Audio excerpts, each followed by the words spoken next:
All right. Welcome, everybody. How's it going?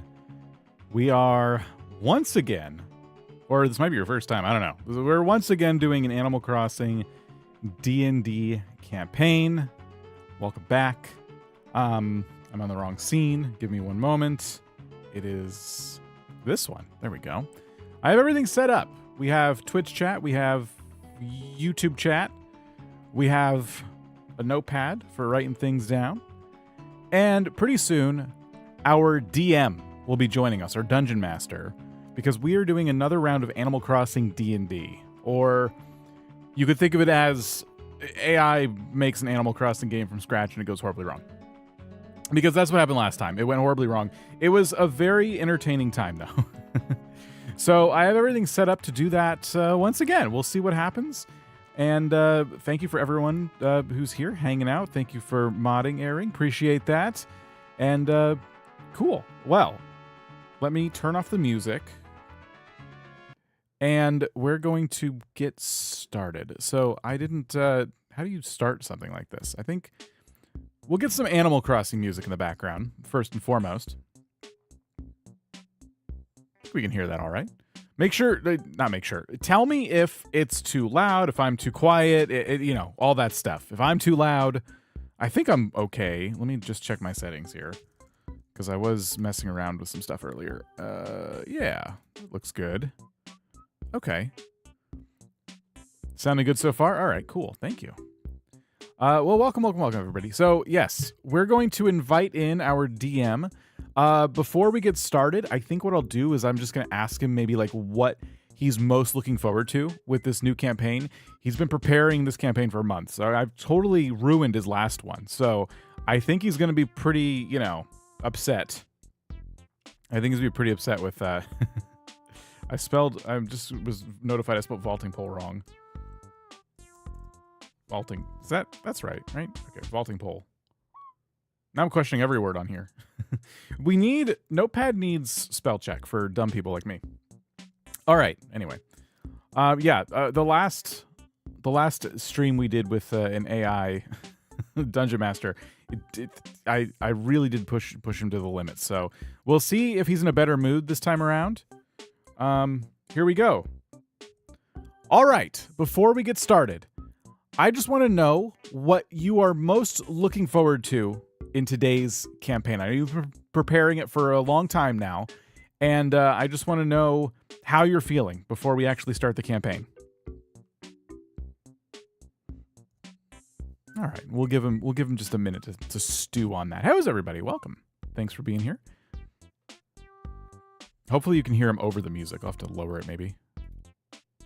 Oh, hoot hoot, your interest is flattering indeed.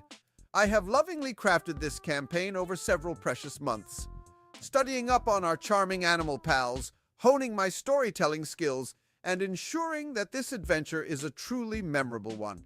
I must confess, I'm feeling quite anticipatory. I shall endeavor to channel my fervor into creating an enriching and engaging experience for my dear viewers, who, may we all marvel in the unfolding drama, even if it does take an unexpected and, dare I say, detestable detour. Now, are you ready to embark on this grand adventure? I feel like he's already making some assumptions about how this is going to go. That's a little unfair, I think. Okay, I'm going to have to really ride the volume of the music, it looks like, which is annoying. All right, anyway. Cool. So, yeah, we could just tell him to get started. Are you guys ready? Let me double check that my dice is working. It should be. Yep. Okay. Cool. That works. So that's all I need. I have a D20. That's it. He's not going to ask me to roll any kind of nutty dice combinations or anything like that. I have a handful of skills that he is well aware of, and those might come into play. And it's basically a very watered-down version of Dungeons & Dragons, meaning there's, you know, no combat to worry about, and it's just more about going through the story, interacting with the characters. Maybe there's some negotiating we have to do, and there'll be plenty of dice rolls and things happening throughout this whole time. So yeah, really the only way it resembles Dungeons & Dragons is that Blathers is really going to play up the role of Dungeon Master, and then there's a D20. So if you don't know anything about Dungeons & Dragons, it doesn't matter. You're totally fine. All right. So why don't we go ahead and give him the all clear? All right, Blathers, it's time to start the campaign. You've been cooking this one up for a long time, as you've said, so I'm just excited to see what you've come up with. Let's go. All right. Maybe I'll pause the music when he comes up.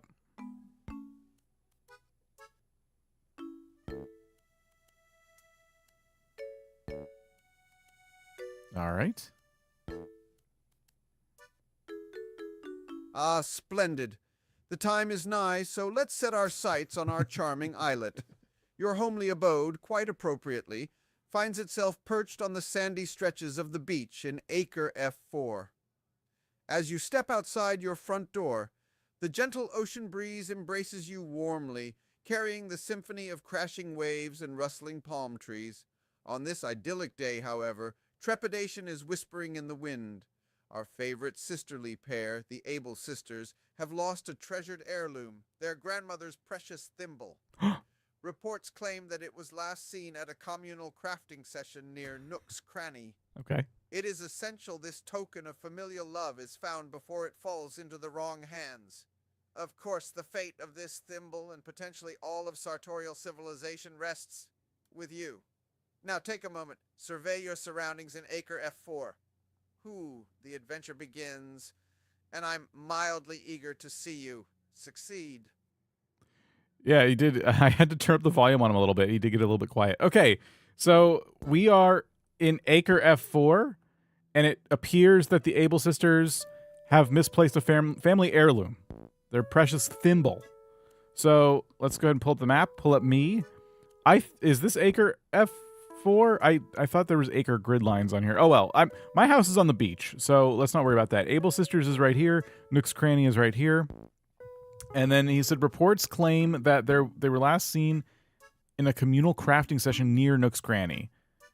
Okay, so he encouraged me to kind of look around and just take in my surroundings. So let's see if he can help me with that. All right, Blathers, it sounds like there's something I need to start my investigation at Nook's Cranny, but before I go, I am just kind of standing in front of my house on the beach. What is around me? Like, are there any objects of note or anything like that?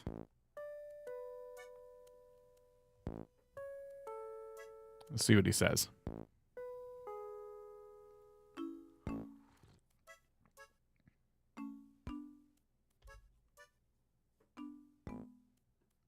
Ah, indeed.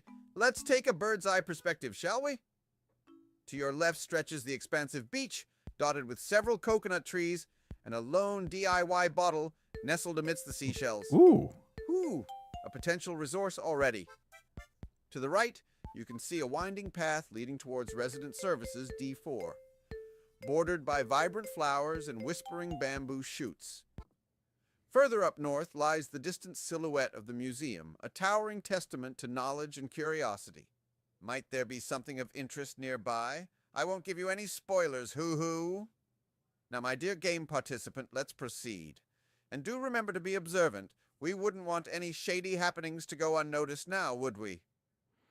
Okay, so you said distant silhouette of the museum, a towering testament to knowledge and curiosity. Might there be something of interest nearby? Okay, so I'm more interested in the DIY. As soon as he said that, I stopped listening completely. So let's tell him. Yeah, all right, let's go pick up that DIY bottle. I want to open it up and see what's inside. All right. Ah, the mystery of sealed messages. Quite thrilling indeed. Please roll your D20 for perception to take a thorough look at the DIY bottle and decipher its contents, dear participant. All right. I turned him up as much as I can. Hopefully it stays reasonable. 15. All right.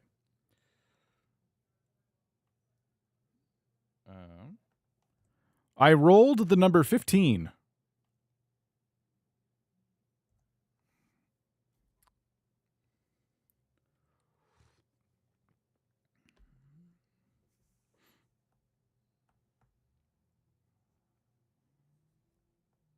All right. Ah, quite a successful roll indeed.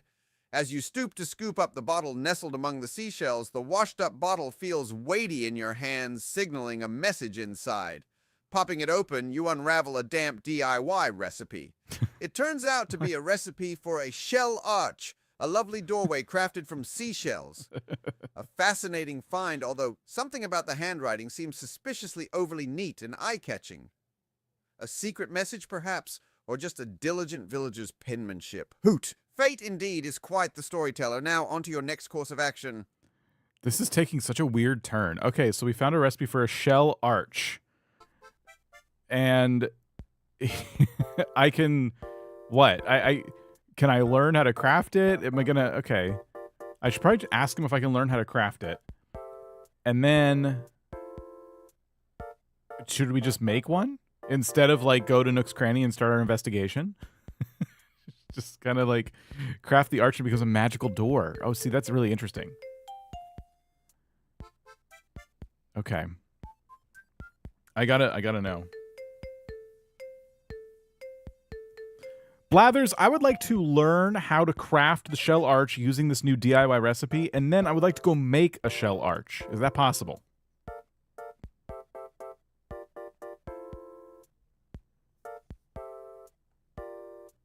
I don't know what's going to happen. Who? A crafting enthusiast as well? How delightful. Your handiness would be tested indeed. For learning the recipe, we don't need a dice roll, however. If you'd like to craft this shell arch, we shall roll your D20 for crafting. Okay. This recipe involves putting together a handful of seashells, just the task to put your craft skill to good use. All right, and we will get 5. That's not a good roll. I've rolled the number 5. My guess is that this is not going to work out for me. By owl feathers, that was a close one. Crafting the shell arch wasn't a walk in the park, eh? Yet despite a few moments of trepidation and some unusual clamshell maneuvering, you managed to create a somewhat asymmetrical shell arch. It retains quite a rustic charm, I must say.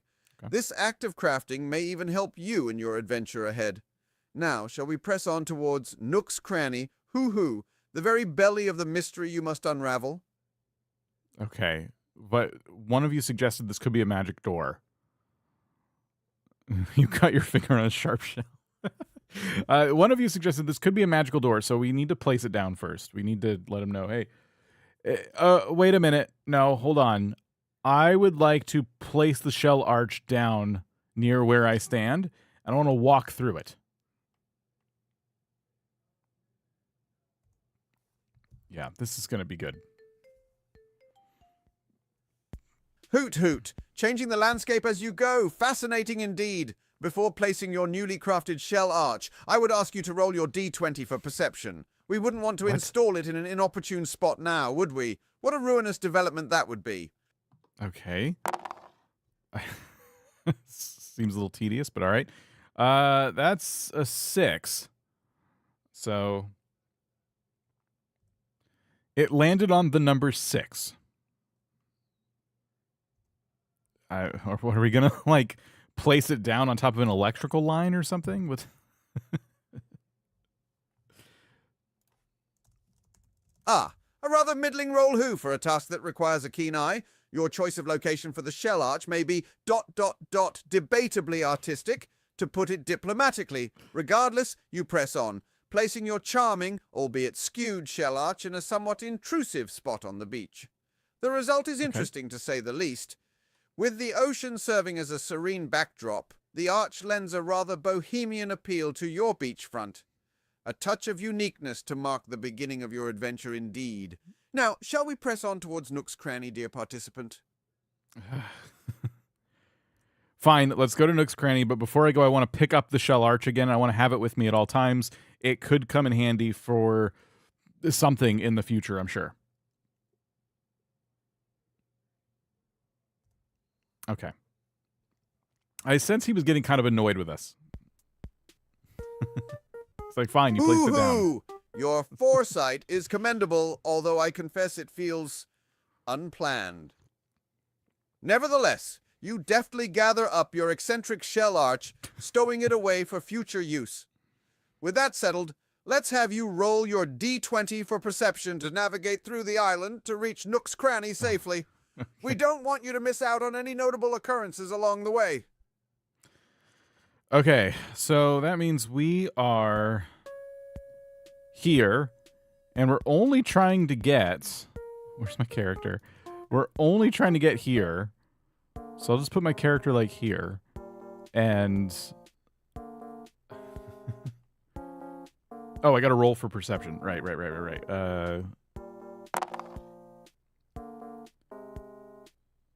That landed on 20. I'm going to find everything.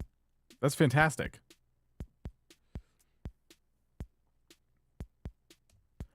I rolled the number 20. If I don't say the number, if I try to say I rolled a 20, it comes out a 20. And he doesn't... He might know what that means, but... Well, I say, your keen eye and situational awareness ensure nothing escapes you as you trek urbanely through your lush island. As you meander past the luxurious fauna and vibrant flora, you stumble upon something peculiar, a thimble-shaped indent in a patch of soft dirt near your path. Oh. Indeed intriguing.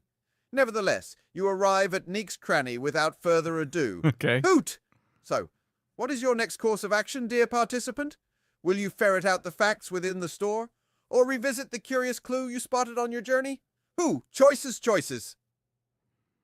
If I don't go for the clue now, I'm going to forget everything. Like, because I have a plan when we get to Nook's Cranny, or Neek's Cranny. I definitely have a plan as to how I want to approach this, but we have to think about this. Let's look at the clue first, and then we'll go to Neek's.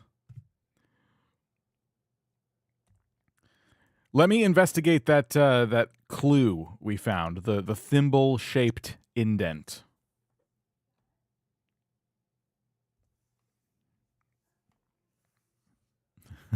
An intriguing decision, smarty feathers. Please roll your D20 again for perception to glean useful information from this thimble-shaped anomaly in the dirt. The anticipation is simply electric. Okay. We landed on 14.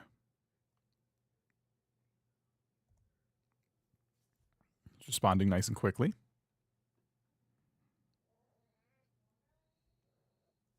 Well, maybe not. Excellent. Your keen eye discerns the subtle details of the indent in the dirt. With a precision that would rival even the best of archaeologists, you examine the impression. It appears indeed to be the exact size and shape of a thimble, similar to the one lost by the Able sisters. Okay. The surrounding earth tells a story of a hurried encounter, a few footprints indicating a struggle and scattered traces of soft fur. Could it be that someone dropped the thimble during a scuffle? Oh my gosh. Or worse, could it have been intentionally buried? The plot thickens. Quite a fruitful investigation, I must say. What do you propose to do next, dear participant? Are we off to Nook's Cranny again, or is there another intriguing thread to follow? Do tell, Hoot Hoot. Okay, we need the fur as evidence. We need to figure out who it belongs to. So, yes, absolutely. We're going to go to Nook's Cranny. It's right up the road, but I am going to take the tuft of fur we found and put it in my pocket because I think maybe we can try and figure out who it belongs to.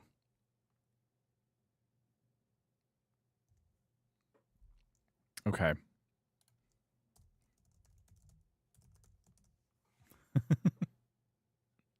Oh, indeed. Quite an unexpected decision, but perhaps it shall serve you well. You carefully stow away the tuft of fur within your pocket before resuming your journey towards Nook's Cranny. Navigating carefully through the scenic paths of your island, you finally find yourself outside the warm wooden facade of the beloved store. What would you like to do next, dear participant? Shall we snoop into the inventory or interrogate our friendly shopkeepers? Hoot hoot! He used the word interrogate, not me. Okay, so yeah, we have a couple of things we can do here. I have to... Yes, Dame Lori has a point. What color is the fur? I need to ask that. I'm hoping I don't have to roll a perception check just to know what color the fur is. That would be very silly. And then you can't, you rolled a 3. You can't see color. And then we can go inside. I want to interrogate them, but there's also, I just want to see what's in stock. Maybe there's some interesting, useful items in the store. So yeah, let's start there. I have a few ideas as to how this is going to go. All right, here's what we're going to do. I want to go into the store, but first I need you to tell me what color the fur is. I meant to ask, but I forgot. It's in my pocket. I'm just going to look through my inventory, pull out the fur, just make sure I know what color it is, put it back. And that'll help me just understand who it might belong to. And then I want to barge into Nook's Cranny and go, "What up, nooklings? It's your boy here." Just the kind of general YouTuber. Cat fact number 2. Cats can make you their servant by simply staring into your eyes for 10 seconds. I want to act like a YouTuber, starting a video when I go in there. I want them to be very confused. Cat fact number 25. Cats can read your mind, but only choose to respond when treats are involved.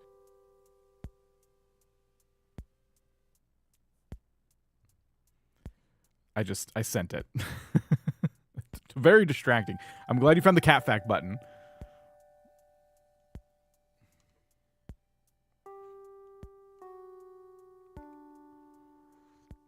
Cat fact number 31. Cats indeed. think they are the world's greatest hunters. You give a quick also glance think you owe them to the free tuft food of for life. fur you pocketed earlier. It's a curious blend of orange and white. Okay. A teasing clue to its owner. Embracing your inner YouTube star, you march towards Nook's Cranny with newfound vigor. Flinging open the doors wide, you step inside, your entrance as dramatic as your proclamation. "Good evening, my fellows. Your boy is back in the building," you announce, causing the nooklings to look up in surprise. Together, they chime a delightful welcome, their charming eyes wide with surprise at your exuberant entrance. What a fine way to begin your investigation. How do you wish to proceed from here, dear participant? It's your stage, so strike while the iron is hot. Who? I love his impression. We got to get him to talk like a YouTuber more. Okay. So there's a few things we could do here. We can see Grilled cheese now says hi, just joining. I love the cat fact button. You're welcome, Grilled Cheese, for the cat fact button. That's on Twitch. If you have channel points, you can have $2 Dan tell you a cat fact. That's just a new feature we added. Okay. That completely makes me lose my train of thought every time it happens. But here we go. Yes, we're going to look around the store and see what's for sale. And we could probably ask them about the fur. And I don't know, depending on what's for sale, we might end up in some kind of fun little negotiation.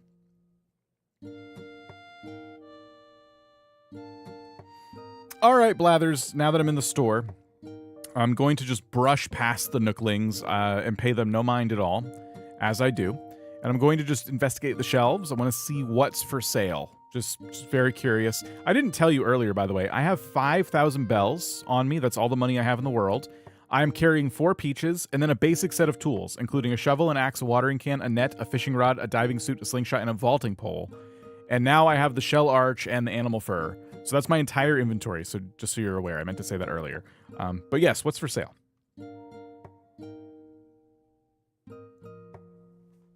Okay.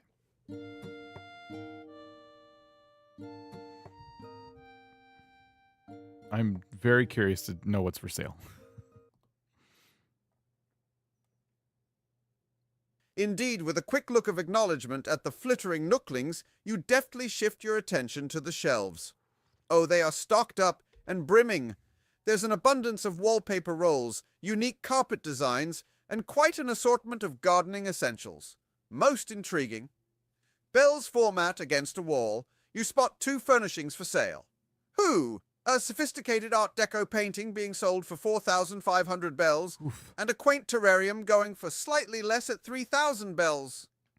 On another table, you can see a bright blue exercise ball, which Timmy and Tommy can't stop chattering excitedly about, and a pine bonsai tree that should complement any interior decor.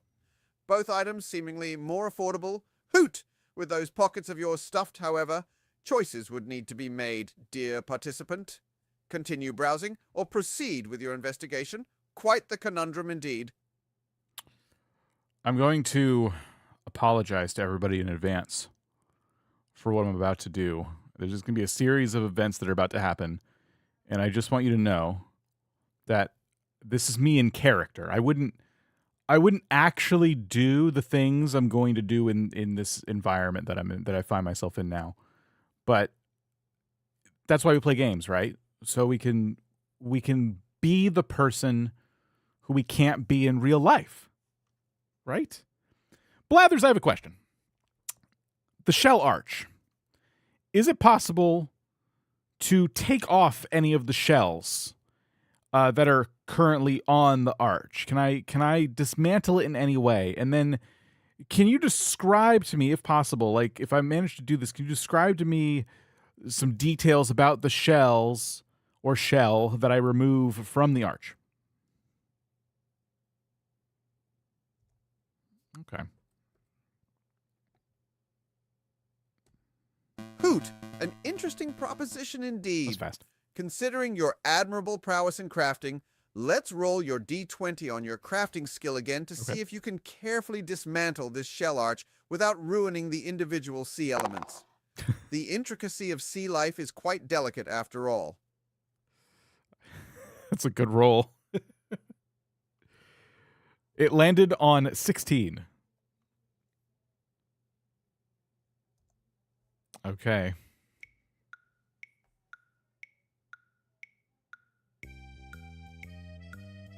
What could possibly go wrong?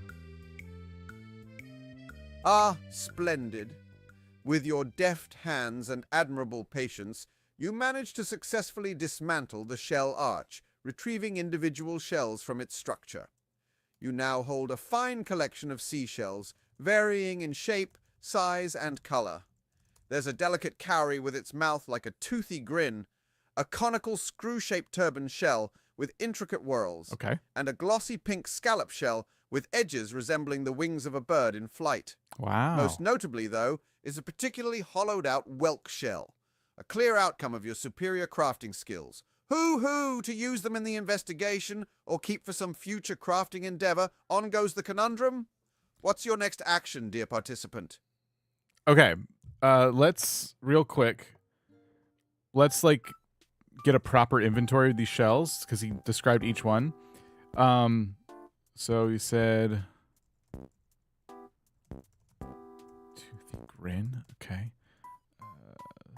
Screw-shaped shell. Turban shell. Scallop shell with bird wings. Something like that. Okay.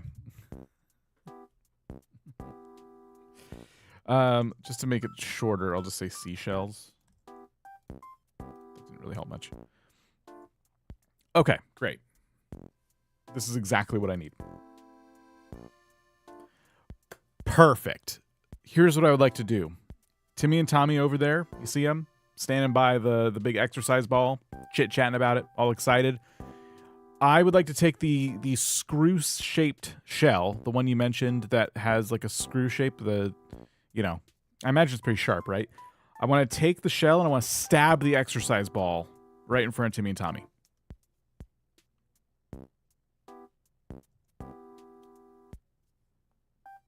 What are they going to do about it? What are they going to do about it? Oh dear, the indignity.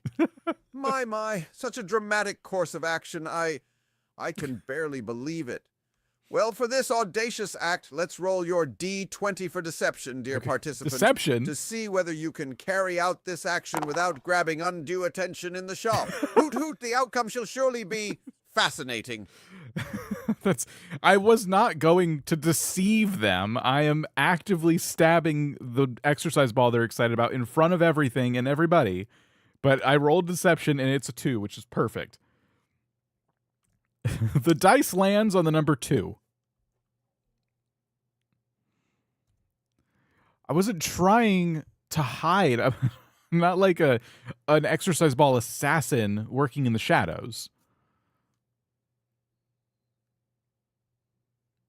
All right, let's see what happens. Oh dear. Quite the opposite of a stellar performance, I must say. Hoot! As you try to nonchalantly approach the exercise ball with your chosen shell, you trip clumsily over a kitschy rug.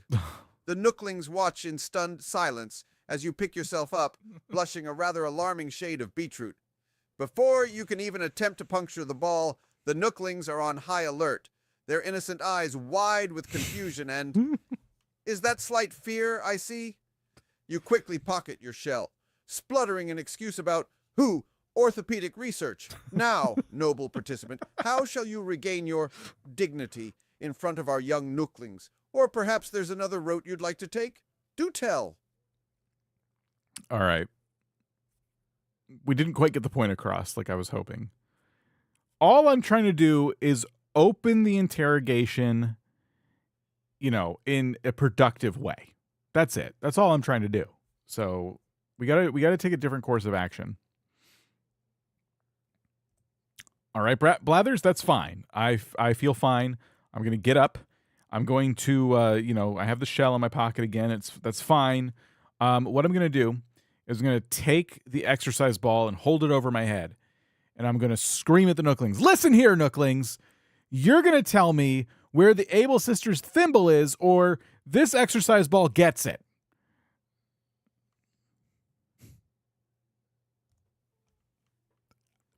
I wanted to pop it. I thought it'd be funnier if I had. It would have been funnier if I had popped it. But this works too. They're obviously. Oh, my word. Cat Such a fact number boisterous 28. approach. You're Cats certainly believe they are making the master most of our chefs shared and will time. always supervise In your response cooking. to your, uniquely persuasive threat, we'll have the nooklings roll their D20 for reaction. What? Who, dear participant? While I retrieve my composure, I must mildly suggest that perhaps there are less dramatic approaches suitable to our wholesome game. Roll your D20 for charisma to see how convincing your slightly unhinged outburst appears to our dear nooklings. Okay, so they're going to roll their D20? Wait. We'll have the nooklings roll their D20 for reaction. That's not a skill. Okay. I guess I got to roll for something. Where'd my dice go? Hold on. Oh. They're never going to believe me. I'm holding this ball over my head and I'm threatening them and they're never going to believe me. Okay, well, I don't know about their dice, but my dice landed on the number 1.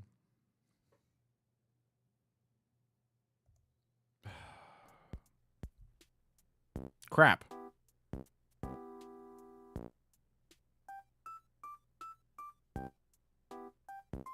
Oh, dear me. As you proudly posture and deliver your impassioned speech, the nooklings blink at you in sheer bewilderment. The words, who, oh, they seem to roll off them like water off a duck's back. How unfortunate. In response, quite unperturbed, Timmy merely remarks, "But, sir, it's 500 bells if you break it." His sweet innocence glaringly juxtaposed with your captivating performance. It appears your approach did not exactly resonate as you intended. Do you wish to up the ante, dear participant, or perhaps try another tactic? Hoot, the ball remains for now in your court.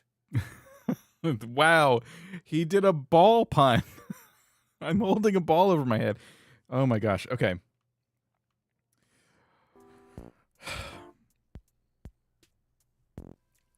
Blathers, this is not going well for me, and I feel like I'm just in really deep at this point.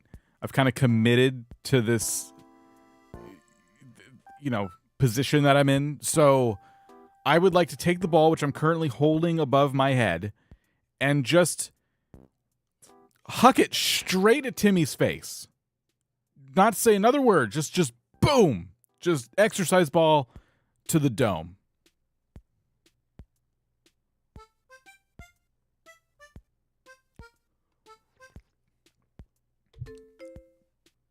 By the wings of wisdom, what a turn of events. Your path is quite unconventional. The nature of this game, it certainly is fascinating. Very well then, let's roll your D20 for deception to see if you can manage this rather aggressive action without creating an outright pandemonium. How immersive. Oh my God. Why deception? Why does he lean on that so much? It's 11. Okay, I don't even know what's going to happen. The dice lands on the number 11.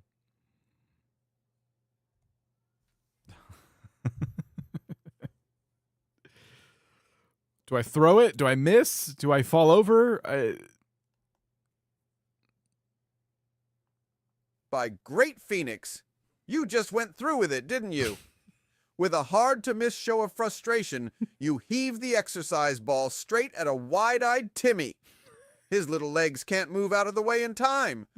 The ball, thankfully, being more bouncy than deadly, connects with the shocked nookling, who teeters a bit but remains on his feet.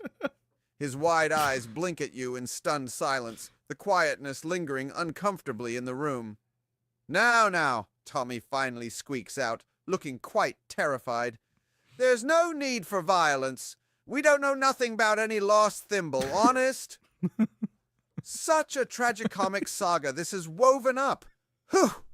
As the dust of this spectacle settles, what's your next troublemaking endeavor, my valiant participant? Okay. So that interrogation was not very successful, I guess. They don't know anything. For those just joining, just to catch you up, the Able sisters have lost a family heirloom. It's their prized possession. It's a thimble, which is very small. We found a clue outside earlier, not too far away from Nook's Cranny, and we found a tuft of fur next to it. So it looks like maybe there was like a scuffle or something, and people are fighting over this thing, right? So we went into Nook's Cranny, and I looked around, and they were really excited about this exercise ball, and so now I've taken it, and I've hucked it at Timmy, and that's where we are now. So just to catch you all up. They claim with a Cockney accent that they don't know anything. So here's what I'll do. I'm going to look at the nooklings now, and I'm going to say, oh, okay. Hey, how much for this collection of seashells?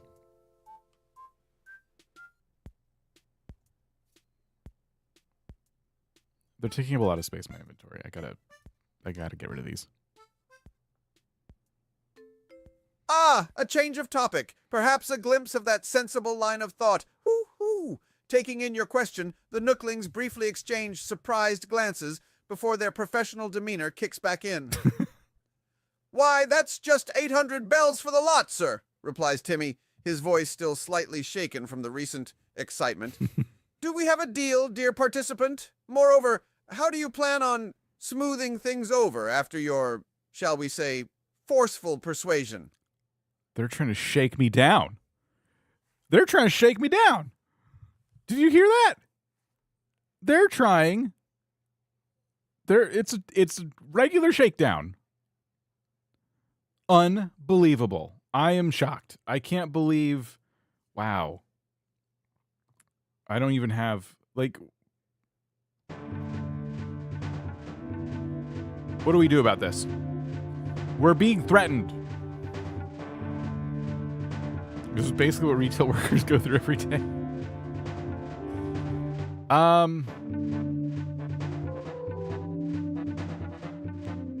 Poor Timmy, too scared to deal with Dan the assassin.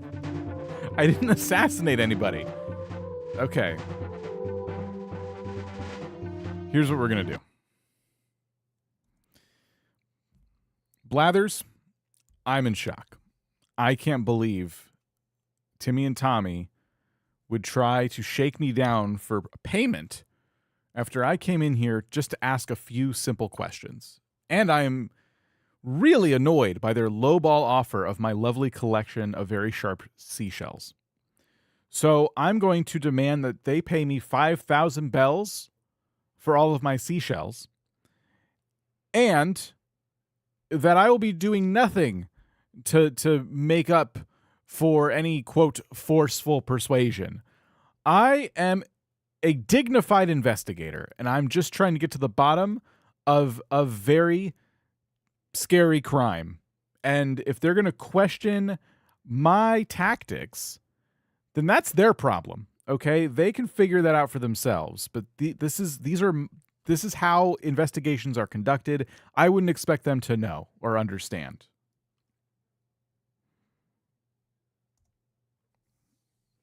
Yeah, that'll show them. My word, quite the display of fortitude. Very well, dear participant, you boldly argue your demand. Let's see if it will suffice to shake Timmy and Tommy from their shock. Roll your D20 for charisma, Crap. and we shall see if your forceful persuasion tactic continues to reign supreme here. I forgot I'd have to roll for this. I thought I could just argue with them for a bit. It landed on the number 8.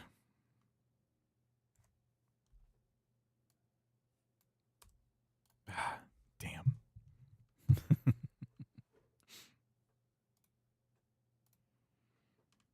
Your strong words carry weight, no doubt. As you finish your impassioned speech, the nooklings share a nervous glance. Well, Timmy starts wringing his hands, we do need shells for our infamous shellcrafts. With another hushed conversation, they finally nod. All right, mister, we'll buy your shells for the asked price. But it's a one-time deal, okay? They seem to panic slightly at the prospect of turning away such an important investigator. A victory in your column, I dare say. Who, with a considerable boost to your pocket, what do you plan on doing next, my indomitable participant? I was not expecting that with an 8. What did I ask for? 5,000 bells? Okay, so we've sold the shells now, and we have 10,000 bells. Incredible. Okay. Here's what we're gonna do. Can you lower the channel point rewards? It's taking forever to get them. I'm going to for at least right now. I'm going to say no because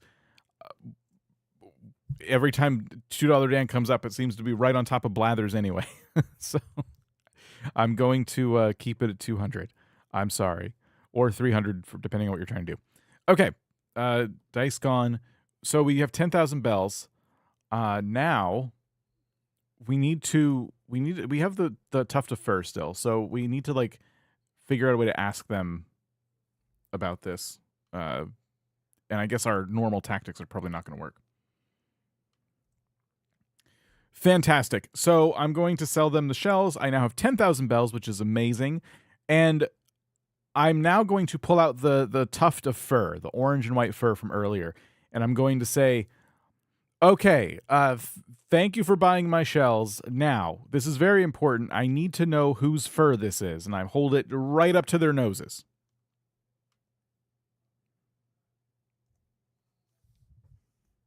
Okay. They better know. They better be able to help me. So we're back to the crux of our mystery. Splendid. Timmy and Tommy visibly gulp at the sight of the tuft of fur, their eyes going wide. Will they be able to help shed some light on its owner? Let's roll your D20 for charisma to see if you can coax this vital piece of information from them without causing more alarm. Hoo-hoo! Such intrigue! No! Come on.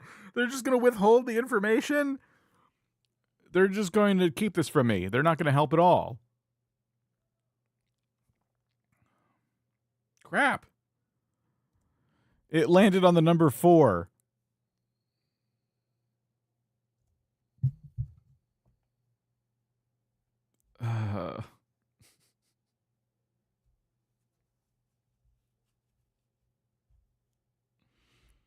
A middling roll.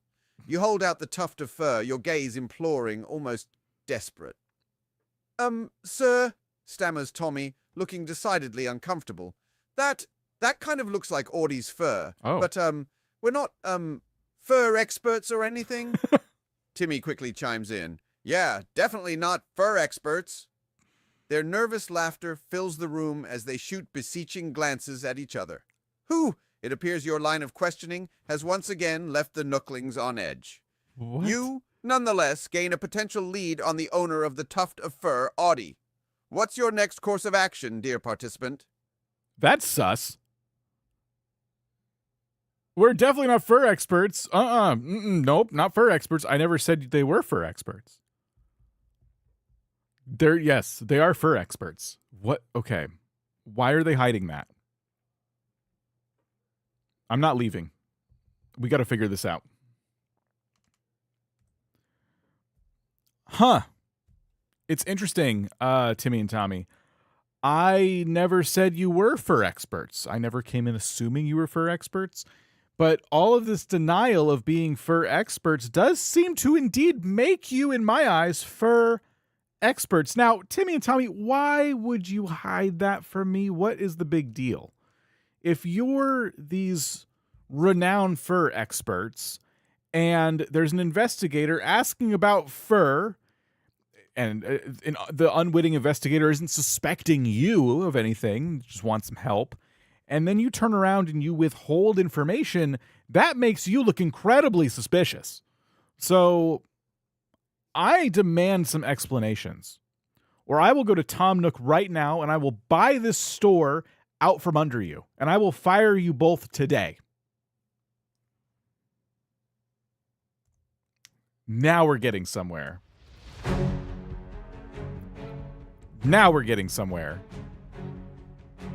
Oh, Hoot, you certainly know how to turn the tables in a spectacular manner.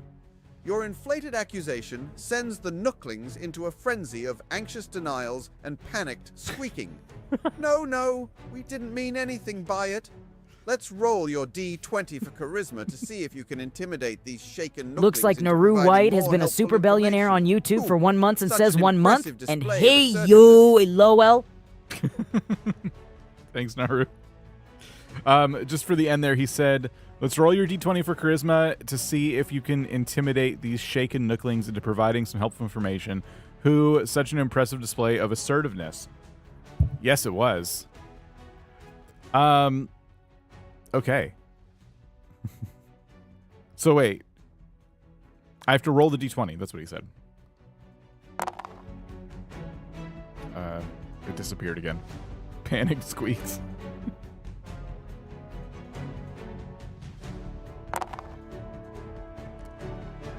Fudge! I was going to say 15. It probably sounded like I was going to swear, but I wasn't. I was going to say 15 and then turned to fudge because it landed on 2. Wait, that's 20. There's no 2. There's no 02. That's 20. Wait. That's good news. This is great. They're going to tell me anything I want. I thought it was 02. Wonder why you were upset. I can't read upside down too good. Okay. The dice lands, Blathers, on the number 20.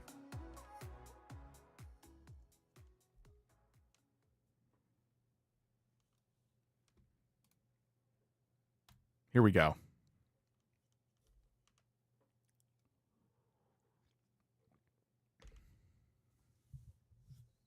Here we go. Oh, by my feathers, a perfect roll indeed. Your ultimatum flashes like lightning through the cozy shop, rendering Timmy and Tommy speechless. Their eyes widen, gazes flicker in fear, their mouths open and close like little fish out of water. We don't mean anything, sir. It ... IT, really not our fur. Timmy finally stammers out. Yeah, we just sell stuff. We don't know anything about that thimble. A soft whimper from Tommy adds, And we can't afford to be fired. Please, sir, just let's forget this happened. Oh, no. Not being fur experts, it seems, is the least of their problems now. Well, dear participant, with that flawless intimidation technique, what's your approach now? Carry on with your investigation or harass these poor nooklings further? The options remain plentiful. Oh my gosh. I know I'm supposed to go to Audie now. It's just the idea that they're so sad and scared. We can't afford to be fired. Oh my gosh. Okay. I don't think that they're fur experts. I think they're just nervous. A maniac came into their store and threw an exercise ball at one of them and is screaming about a thimble and holding out fur. So, yeah, I'd probably say some really weird stuff, too, if I was in that position. So I should leave them alone, and we should go find where Audie is, I guess. Oh, my goodness.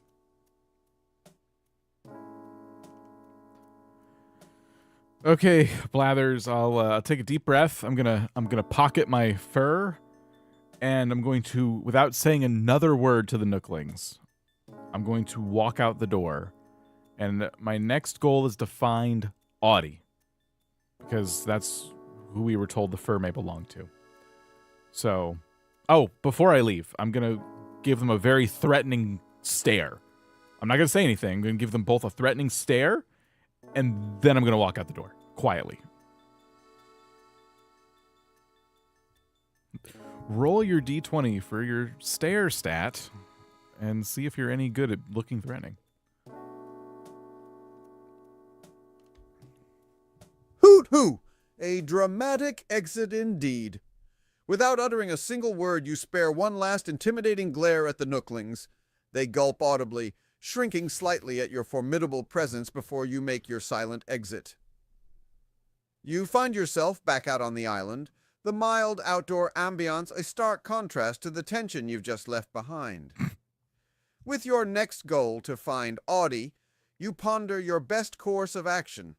Now, routines of these island inhabitants can be notably unpredictable. We must determine her likely whereabouts by rolling the D20 for your resource-gathering skill. What? After all, finding one vivacious wolf on a vibrant island will require some strategic planning. I need to roll a d20 for my resource gathering skill? Okay. Am I digging up her body or something? 8. All right. The dice lands on the number 8.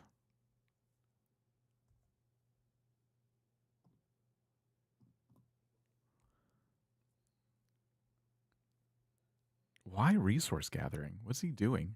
With your rolled result, you manage to make some educated guesses on Audie's possible whereabouts. Given her peppy nature and love for the outdoors, she could likely be around central parts of the island. It's a beautiful afternoon, and your gut tells you she might be close to resident services, located in D4, Okay. basking in community interactions. Now, dear participant, would you like to proceed towards resident services in search of Audie, or there is another lead you wish to follow? Do share your next move on this fascinating journey. Okay. Able Sisters is on the way to resident services, and so if we pop in there, we could ask the Able Sisters what, like, you know, if there's anything, if anybody was, like, looking for this thimble. You know what I mean? Okay. Here's what we're going to do. We are going to go to resident services, but on the way there is Able Sisters. So I want to make a quick stop into their store.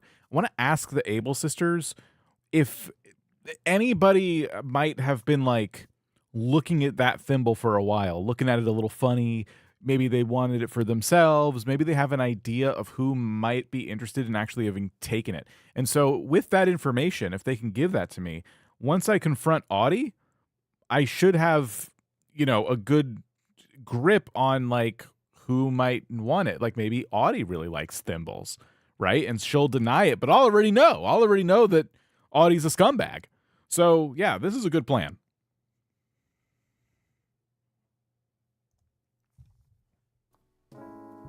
Yeah.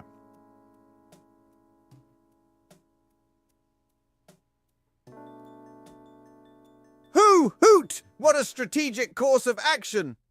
Stepping into Able Sisters, the warm hues of the store wrap around what promises to be a vital interaction. Amidst the hum of browsing customers and the soft chirps of the sewing machine, Mabel perks up at your approach. Let's roll your d20 on charisma to see how approachable you appear, and if the Able Sisters would lend their time to discuss the case of their stolen thimble willingly. Your strategy seems quite a formidable one indeed, dear participant. They're the victims. Be nice. I'm not going to be mean to the Able sisters. They're going through enough. I only rolled a 1, though. Are they going to want to help me? Maybe I just seem like a dunce to them. I'm going to come in and just sound like I don't know what I'm talking about. I'm going to sound like I should just mind my own business. Oh, no. This is going to be bad. Unfortunately, the dice landed on the number 1.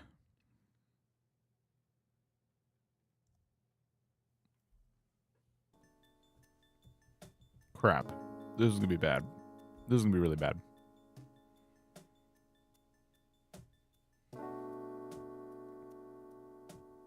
Such a confound. As you prance in with a gusto, attempting to approach Mabel, you manage to topple a stand of freshly made custom designs, sending them sprawling out loud and colorful across the polished store floor. Hold on a second, barks Sable, coming out from behind her sewing machine. Slow down. We run a peaceful store here. Mabel rushes to assist in gathering the strewn-about designs, the somber atmosphere not lifting. Ah, dear participant, whatever strategy your brilliant mind had imagined seems to be rapidly losing coherence due its execution. How are you to proceed from this cluttered situation now? Whew! Everyone seems ready to throw you out. A disastrous chaos, admirable in its own way. Oh, crap. These every store in town is just... okay. Hold on. So they run a peaceful store. They think I'm there to harm them or their merchandise. I wonder why. Did the nooklings call them? Like, how would they know that I'm on a rampage? I see them as the victims. They need my help. I'm going to apologize to the Able sisters and say that I'm still feeling a little bit woozy because I had to throw an exercise ball really, really hard a little while ago. And my whole body is really tired because I really put my core into it. Anyway, I'm just again going to emphasize that I'm really, really sorry. And I said I'm the investigator looking to determine where your missing thimble went. And I just wanted to know if you think anybody in town here might have an interest in stealing it from you.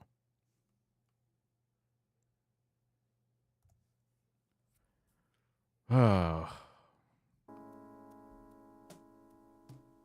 Oh, indeed. Extending an apology smartly mends fences. Whew!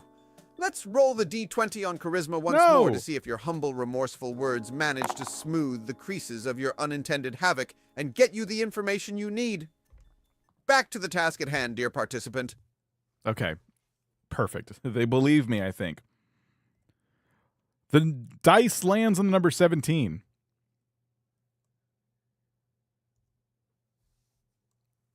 You're going to be their prime suspect. No, they believe me. They know I'm sorry. Everything's fine. And they're going to tell me what I want to know. Ah, quite the high roll indeed. Your genuine apology and heartfelt reasoning receive an empathic response from the Able sisters.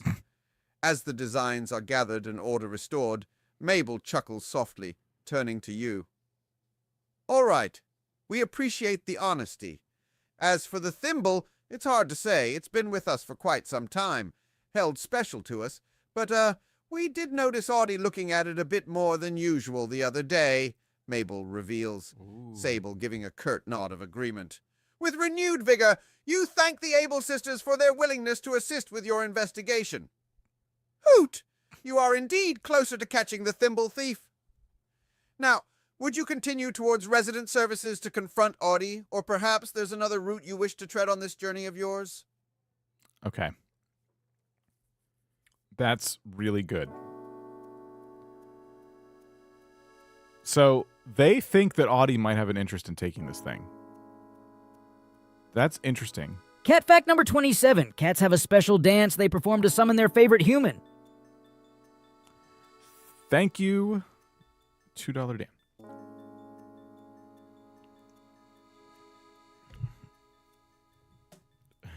Raccoon abuse. Stealing a what? A thimble. It's like a little thing for sewing. I don't know anything about sewing. I just know what they look like. You know the thing in Monopoly that looks like a cup with a bunch of little holes in it? It's that.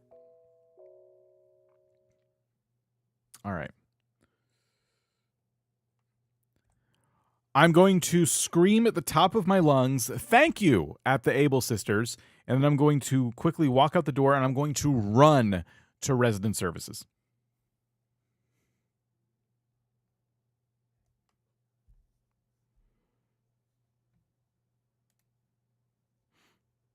Come from a migraine? Oh, I'm sorry to hear that. Hopefully you're feeling better.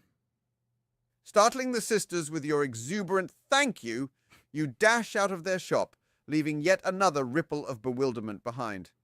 Outdoor air fills your lungs as you sprint off toward resident services. The lively buzz of resident services highlights the vibrant community you lead, and among the islanders, you spot the vivacious wolf Audie. Now, how shall you approach Audie, dear participant? Shall you assail her with accusations directly? Or perhaps there is a subtler path you wish to tread on? The anticipation is quite thrilling. Okay, interesting. Let's think about this.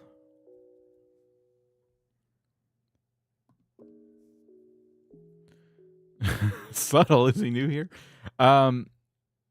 So I'm pretty forward with my interactions in this game so far. Do we want to tone it down and make sure Audie doesn't suspect us for suspecting her? Or do we just want to come out and say, you stole the thimble. This is your fur. I have all the evidence I need to put you away. Let's see if she confesses, right? Like if we can, maybe this is eating her up inside, right? Ooh, I have an idea. All right, Blathers, we're going to play this one cool. I'm going to walk up to Audie. I'm definitely out of breath and I'm covered in sweat, but I'm trying to play it cool. And I'm like, hey, Audie, how's it going? I just ran here from my house because I was in the middle of a sewing project. And I don't know what to do, Audie. I lost my lucky thimble, my only thimble. And I can't finish all of the shirts I need to make for the pageant. Yes, the pageant. The pageant is a big deal. As you can see on the notice board, I'm sure, hopefully the flyers got up there. It's a very big deal. It's coming up, and I'm responsible for the shirts. So I was just wondering if you had a thimble that I could borrow because I'm in a hurry, and I checked the Able sisters and they don't got any thimbles, and I'm freaking out, Audie. I'm freaking out.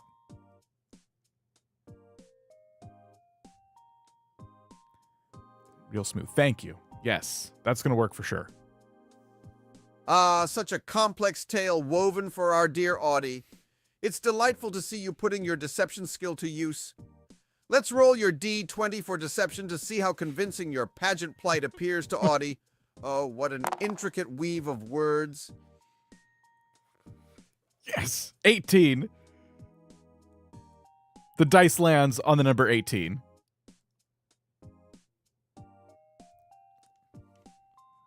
Hell yeah.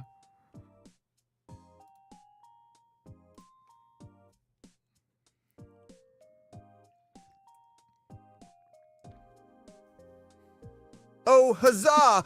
Your elaborate tale, coupled with your sincere delivery, certainly seems to put Audie off guard. Ah. Her eyes widen sympathetically as you spin your tale of frantic sewing and the impending pageant disaster.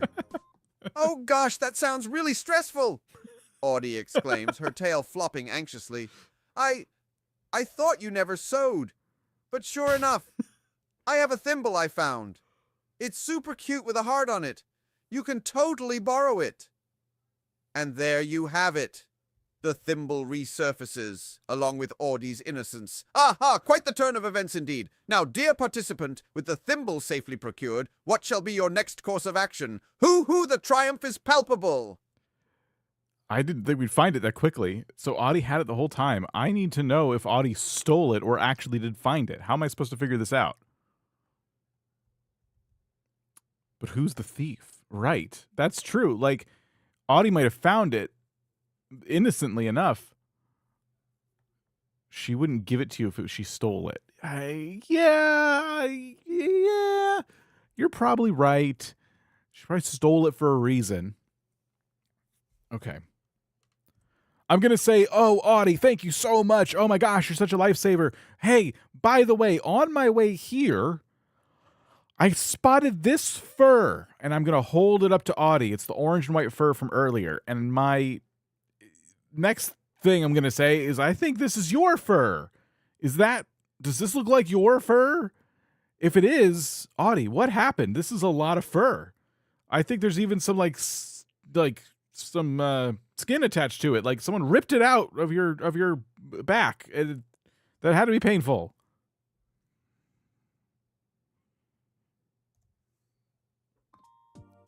I love Animal Crossing. Oh, that's a sly twist on your part. Bringing the other evidence to fore subtly. Let's roll your D20 for deception to see if your ruse holds up and you can coax more information from Audie. Who, I must confess, this is simply exhilarating. No. Was that 4? The dice lands on the number 4. Crap. I'm sorry, dear participant. There seems to have been a mix-up. May I know the number on which your dice landed? Hoot. Let's continue our thrilling tale. Oops, I didn't. Okay. The dice landed on the number 4. I didn't finish. I hit the button too fast.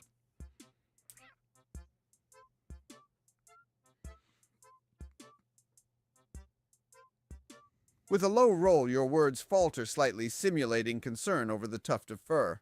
Audie stares at the fur in your hand, visibly pale as her tail freezes momentarily. Oh, that does look like mine, she mumbles, then shakes her head, trying to sound nonchalant. But I'm shedding, it's natural, right? And I'm not hurt. It's probably nothing, just, the wind. Her voice trails off, leaving behind a curtain of silence. It's clear your questioning has shaken her, yet you've uncovered no illegitimate involvement with the thimble. Hoot! How do you wish to proceed from here, O tenacious participant?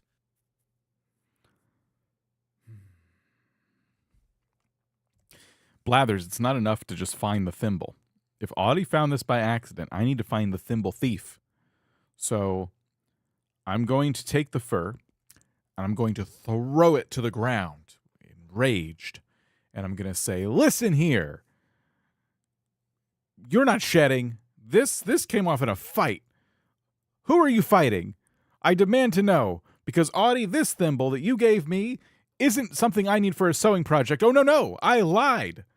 There is no sewing project. There's no pageant. You could have looked at the notice board, but you didn't even bother. You just believed me.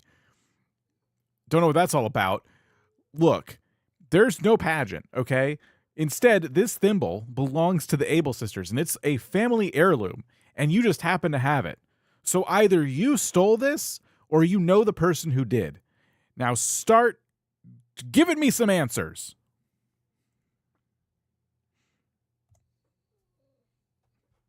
That'll do it. Well, that escalated quickly. Who? Let's roll your D20 once more for charisma to assert your fiery demand.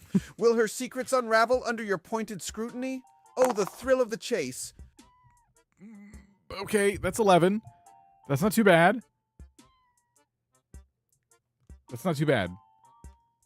The dice lands on the number 11.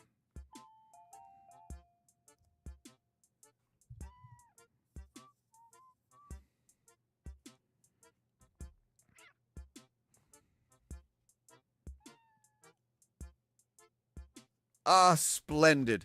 A solid roll. Your words resonate with a palpable force as you unmask your true motives.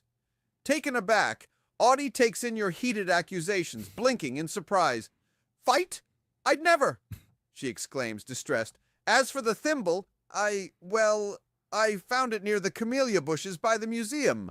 I never wanted it, just thought it was pretty. The revelation makes the puzzle pieces fall into place.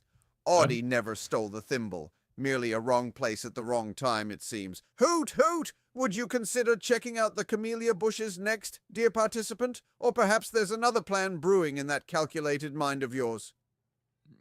No. All right, fine. I'm going to look Audie dead in the eye. I'm going to glare really deeply right in Audie's eyes. And then I'm going to turn and walk away without saying another word. And yes, we are going to go check out the bushes by the museum.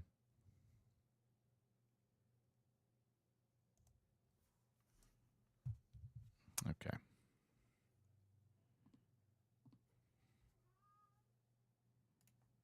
With a final, piercing look, you leave Audie in a state of baffled silence and proceed towards the museum, an ominous figure bound by determination. Navigating the quaint paths with familiarity, you find yourself in the lush surroundings of the museum, home to our vibrant camellia bushes. Now, let's check your perception with a roll of your D20 to scan the surroundings for any clues regarding this intrigue-laden thimble. The suspense is palpable. All right.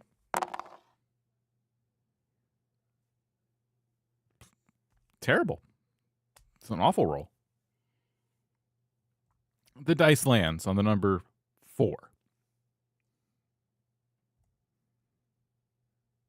Crap.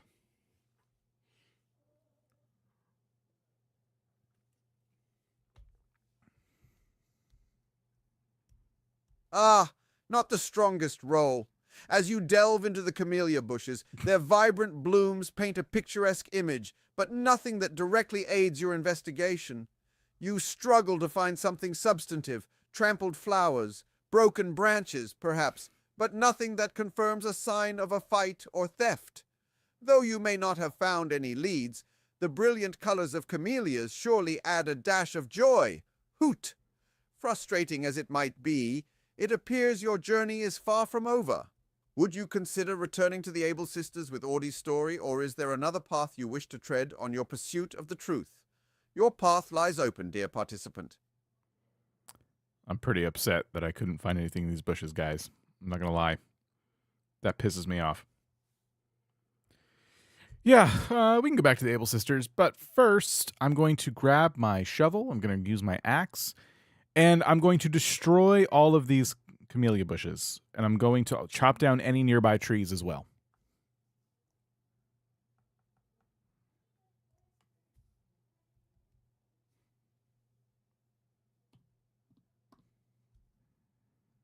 Like a tornado. My participant. Despite your frustration, I must affectionately remind you that mindless destruction doesn't quite fit the Animal Crossing ethos, now does Yes, it? it does. The joy of our shared endeavor is in nurturing the island and its residents. Nevertheless, let's roll your D20 for gardening to see how effectively you channel your frustration into the clearing process. In the end, it's your journey we're narrating, my dear participant. Okay, that last dear participant sounded kind of angry. The dice lands on the number 12. That seems like a garden that is now destroyed, if you ask me. I don't know what my gardening skill is, but... With a rather high roll, your frustration fuels brisk strokes as you work with the shovel and axe. The regional ambience changes as you clear the camellia bushes and nearby trees. Chopped down timber and uprooted flowers lay strewn around in an unusual chaos of deforestation. My! While you've certainly made your feelings known, one must wonder if these actions edge us closer to our courteous environment. Now, with this clearance orchestrated, shall we shuffle back to the Able Sisters, or is there yet another detour you suggest? Your next move, if you may, dear participant. Hoot! He really wants me to go to the Able Sisters. All right, fine. Let's go to the Able Sisters.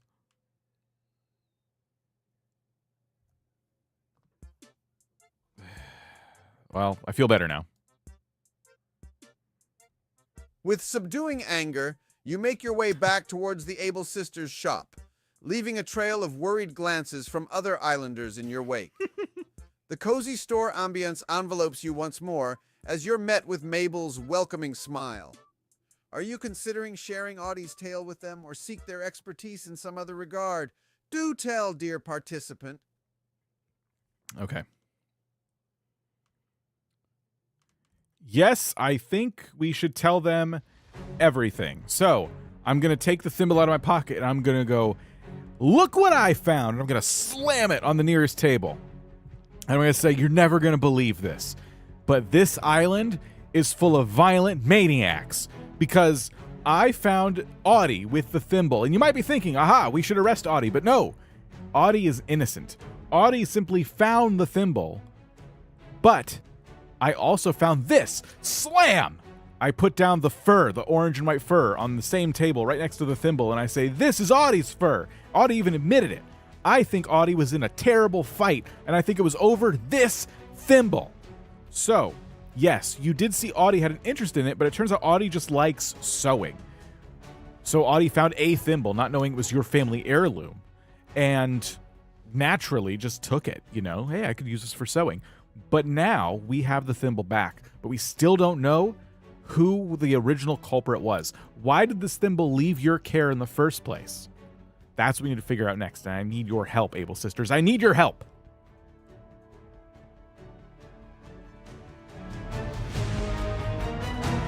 We nailed it.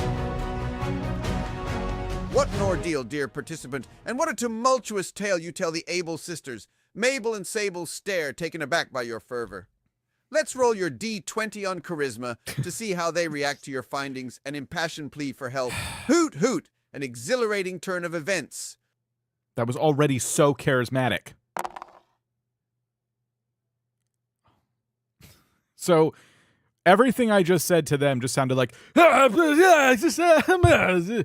just an angry, hairy Italian man just screaming at him, throwing stuff on the tables. That's not helpful. The dice landed on 2.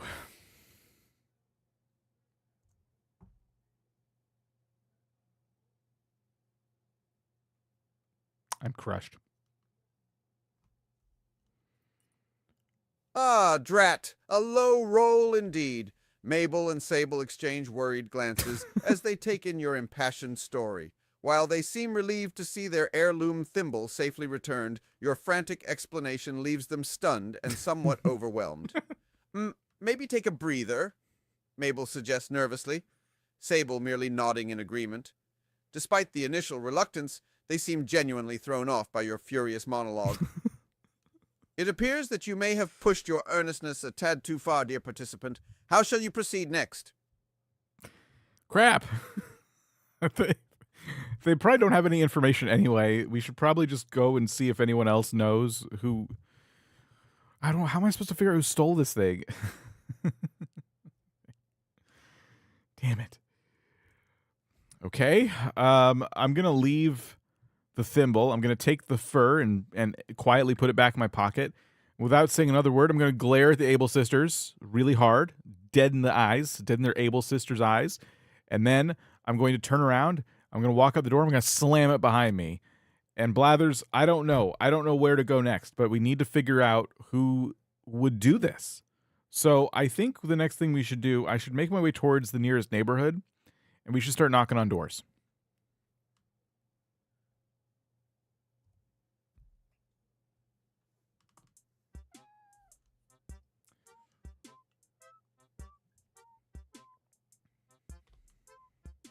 Ah, who! It seems indeed a logical pursuit. With your grim glare and silent exit, you leave the Able Sisters in a startled huff. The sun begins dipping shadows across the island as you dwell on your next move.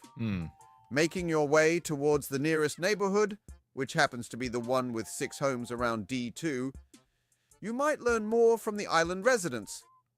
Let's roll that D20 for charisma to see how well your door-to-door inquiries are received, dear participant.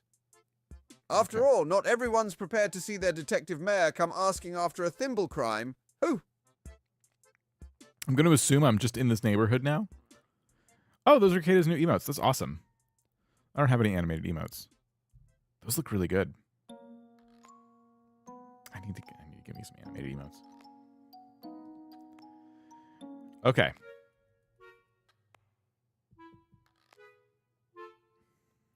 Roll your D20, you said. That is a 9. The dice lands on the number 9.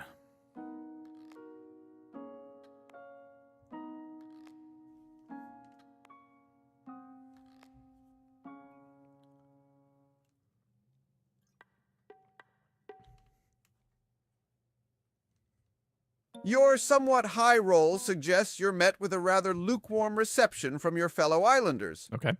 Some houses welcome you in, offering polite, albeit puzzled answers to your thimble-centered inquiries. Thimble? You mean the ones for sewing? Judy asks, her brows furrowing in confusion. Darling, you must be mistaken. I've been busy. No time to steal thimbles. Most responses echo similar sentiments. In their eyes, your passionate pursuit may seem a little eccentric, but they do their best to help. Unfortunately, no one seemed to recall anything unusual leading to the culprit. With the sun setting, how does our dedicated detective participant plan to proceed? Hoo-hoo, let's continue. Okay. So we've heard from Judy, and it seems like we've talked to a lot of villagers, and they don't know what to do.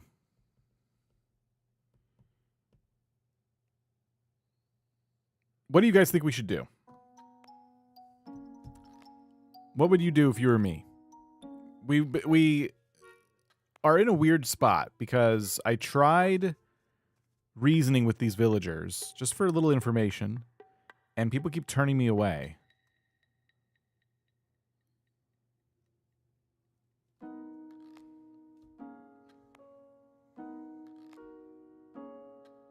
Question Tom Nook. We haven't talked to Tom Nook yet. Sneak into their house and get info? Whose house? Tom Nook's house? Whose house am I sneaking into? Audie's house? Ooh, we do have... Audie is the most suspicious one so far. Recheck the area you found the indent and fur? One of the villagers? I don't know, I just got here. Okay, fine. All right.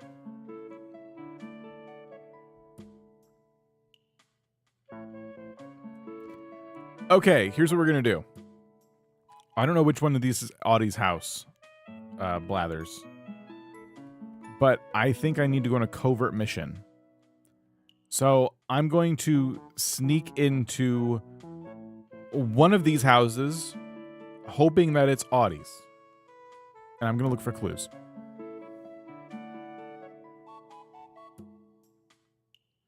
This will be fine. This nothing could possibly go wrong with this idea, Kato. Ah, a clandestine investigation. Very well, as you slink towards the area, you recall that Audie's house is the one with the bamboo-themed exterior among the cluster. Let's roll your D20 for stealth to see if you remain unseen during this Veil of Secrecy mission. Ooh, it's turning to quite the thrilling noir. Okay. 16? Is that 16? The dice lands on number 16.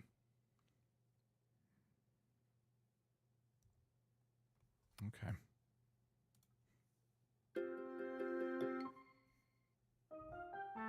Ah, splendid.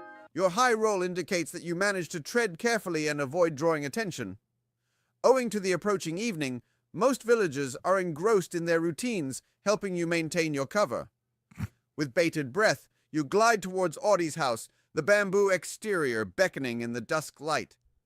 What do you intend to do next in this stealthy endeavor, my investigative participant? Hoo-hoo! The suspense rises! Wait. Okay, wait, am I in Audie's house or not? He wasn't very clear.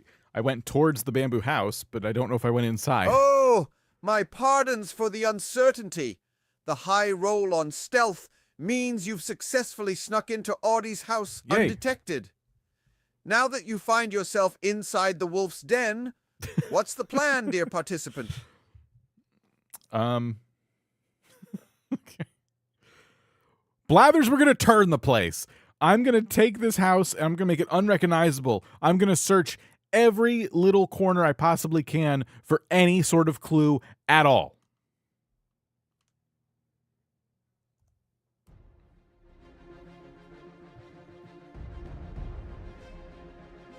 Here we go.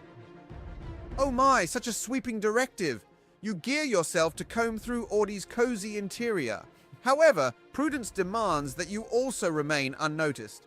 Let's roll your D20 for perception to see how well you manage to balance your thorough search with the subtlety required. Whoo, the night brings its own eerie thrills. Okay. 4. No. I'm not going to find anything. The dice lands on the number 4. Crap. I'm just destroying someone's house. Ah, a modest roll indeed.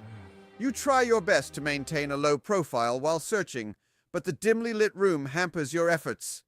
The house remains charming with a unique tropical appeal, but no evident clue or suspicious items catch your eye. With your investigation in Audie's house providing no new leads, you still have a handful of places yet unexplored. What shall we venture towards next on our map, dear participant? Hoot hoot, the quest continues. Oh my gosh. Okay. All right, I'm just going to break everything and then I'm going to leave and I'm going to go to resident services.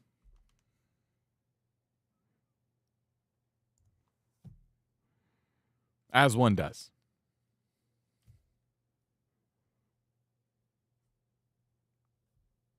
Oh, dear participant, in the spirit of maintaining a civil atmosphere, might we reconsider wanton destruction? No. Nevertheless, your decision to head to resident services may hold merit.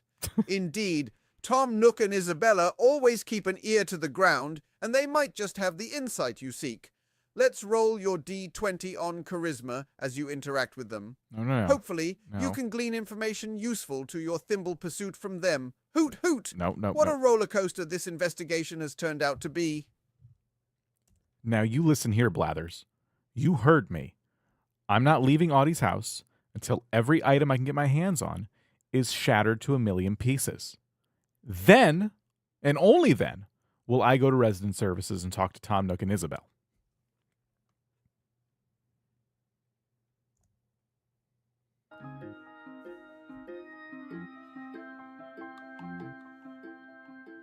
Hoot hoot! While your frustration is understandable, I must say destruction isn't always the best solution. But, alas, if that's your way, then we shall roll your D20 for your crafting skill to see how well you manage the deconstruction process. Good heavens, this sure turned into quite the tumultuous journey. All right. 13. That's not too bad. The dice lands on the number 13. Oh, no.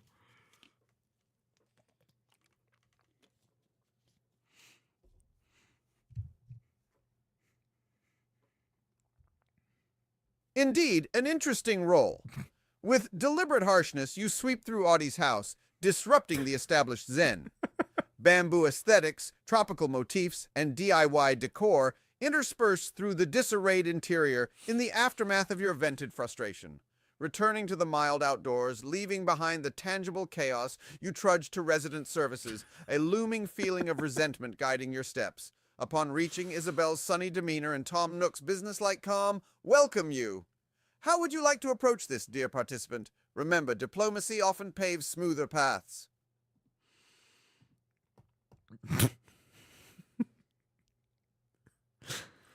I want to design Audie's house like that now.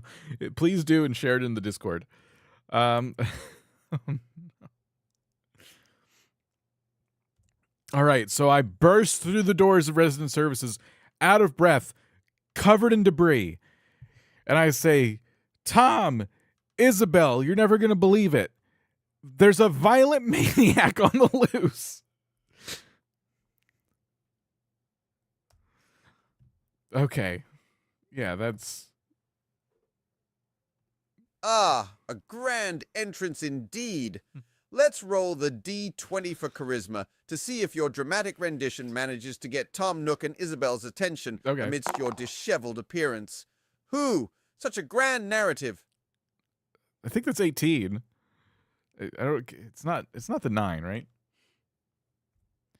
It landed on 18. They're at least going to believe me.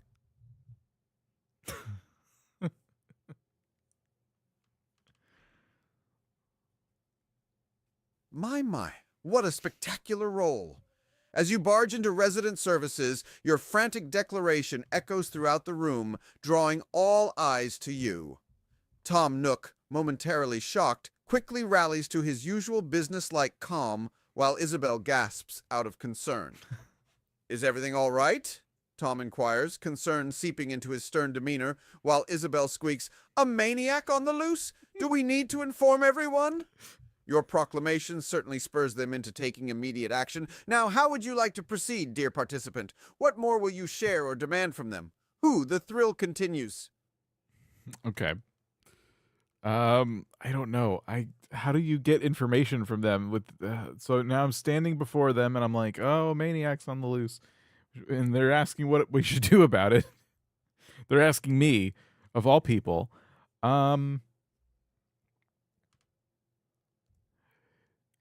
No, we don't need to alert everybody. I'm going to tell them that, listen, we need to figure out who stole this thimble because it's tearing this city apart. The Able sisters had a family heirloom, a thimble, and somebody stole it. Somebody devious, somebody violent, somebody mean, somebody callous, somebody rude took the thimble and they were carrying it, and then someone fought them for it, and then it got lost in some bushes, and I finally found it, and it was a whole thing. We don't know who took it, though. I need to know. You need to check your records in those filing cabinets back there and tell me who would be the most likely person to take this thing. All right? Who took the thimble? I forgot. I had a resident services scene. It's not to scale.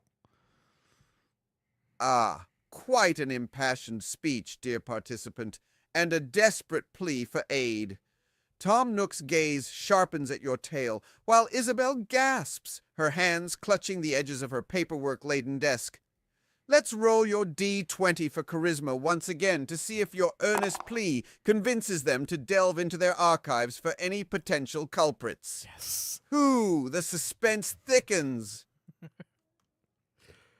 The dice lands on the number 17. Yes. We are going to get some answers.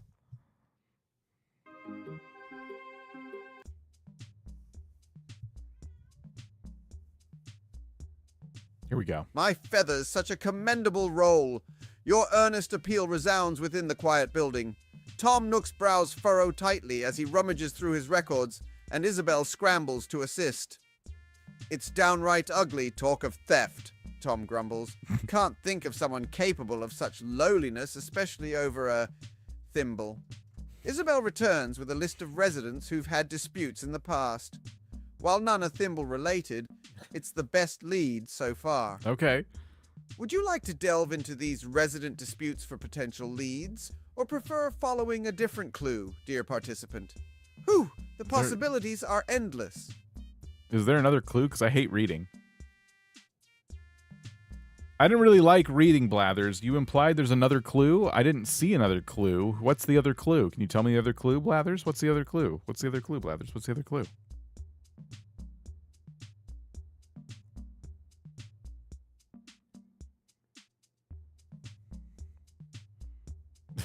I have a thimble in my collection. I gave it back. Dear participant, my mention of different clue was simply to keep doors open for your ingenious exploration. As of this moment, there's no additional clue hiding in our narrative. But worry not, for we have the list of disputes you can scrutinize, or perhaps another visit to a house or our lovely campsite might unearth further leads. The world of Animal Crossing abounds with possibilities. Okay. All right, well, you're the one who said there were other clues. I don't know why you're getting all mad at me. Here's what we're going to do. I'm going to need Isabel to read me everything in those files because I'm not doing that myself. And as part of the authority in this town, I think it's their responsibility to help me. So that's what I'm going to ask Isabel to do.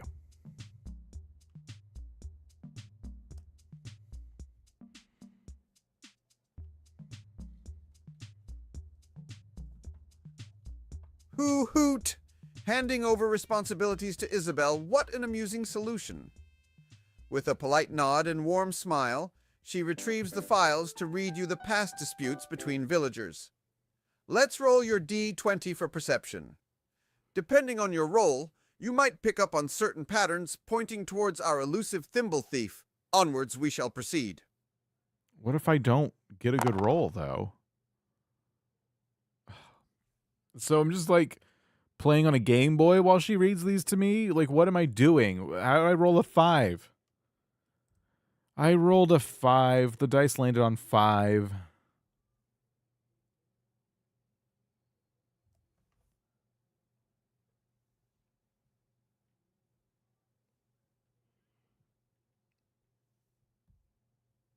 Both of your arms break. Yeah. A modest roll indeed. As Isabel skims through the documents, detailing past squabbles over misplaced items, occasional noise complaints, and other petty disagreements, there doesn't seem to be anything particularly striking or thimble-related in any of these cases. Crap. You dutifully listen, but the conflicts appear entirely mundane and unrelated to your current investigation. Unfortunate, yes, but as the proverb goes, no hurdle is too high, dear participant. Now, what shall your next move be on this somewhat baffling quest? Hoot! What do I do here? He locked me in again. Any suggestions? He's completely locked me in because that was like my only lead, and I'm just like, whoosh, shut off. Why would the government have someone's sewing preferences? I'm not interested in thimble-related crimes. I just want to know who the most likely person is that is a maniac. Is violence allowed? Yeah, anything's on the table. Maybe we could ask Sable and Mabel, who's interested in fashion, steal this stuff from Isabel and leave. But then I have to read it. Oh, we can get someone else to read it. Okay. Blathers, I like your thinking. You mentioned earlier that there could be someone at the campsite that can help us. So here's what we're going to do. I'm going to walk up to Isabel, and I'm going to take the big pile of files she's holding. I'm going to grab them from her. I'm going to run out the door, and we're going to make our way to the campsite.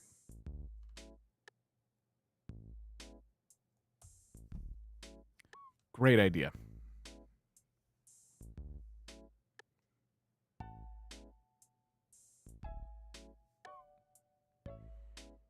Hoot! What a decisive course of action! Surprised, Isabel lets go of the files, blinking as you rush out of the entrance. Gathering your wits about you, you navigate through the island's night-lit paths to make your way to the campsite. Mayhaps, the camping visitor, the eccentric clown sheep Petro, might hold some critical information for you. As you approach the lamp-lit campsite, let's roll your D20 for charisma to see how you fare in securing any useful clues from him. The plot thickens, dear participant. Okay, so wait. Pietro's there. As you approach the lamplit campsite, let's roll your D20 for charisma, see how you fare in securing any useful clues from him. Okay. 18. Okay, I rolled the number 18. So what I'm going to do, Blathers, is I'm going to rip the tent flap opened. Just whoosh. And I'm going to barge inside Pietro's tent. I'm going to say, "Hey, my name's Dan, and I'm solving a crime." And I'm going to throw the files down in front of Petro. "Read these to me," I say to him.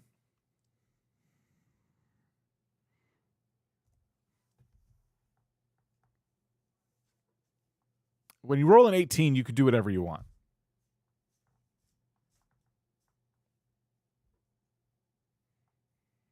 An impressive roll, indeed. Your burst of authority doesn't go unnoticed by the clown sheep. Startled by your dramatic entrance, Petro picks up the files you've tossed at him, blinking with curious confusion. "Whoa, a crime! Like a real drama. Sounds fun, I guess." He chuckles, perceiving your dramatic entrance as an act to amuse him. He begins to read through the files, He's so his creepy. clown face scrunching in concentration. As Pietro familiarizes himself with the records, how would you like to proceed from here?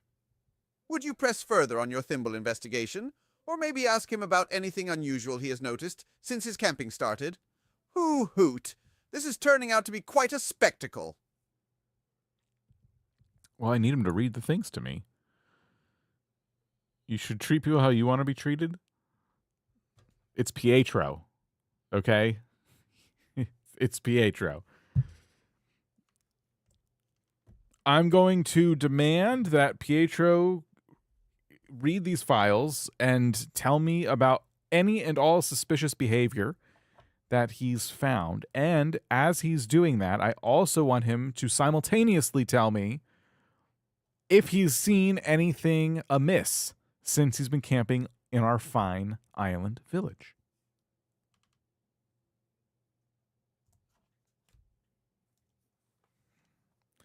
Let's see how good this clown is with stuff. My, such a demanding order. However, you might just be onto something. Given your high charisma roll, the clownish visitor seems intrigued enough by your passionate plea. All righty then, let's get to it, Pietro exclaims and starts delving into the documents with a newfound gusto. As he sifts through, give your D20 a roll for perception to see what specific details from the documents and camping observations you managed to pick up from Pietro's narrations. Hoo hoot! This investigation gets wilder by the minute. It looks like 13. This time I was paying attention. The dice lands on the number 13. We're going to get some info for sure.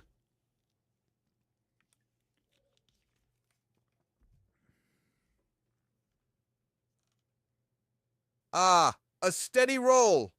Pietro's quirky narration takes you through minor incidents and quarrels listed in the files.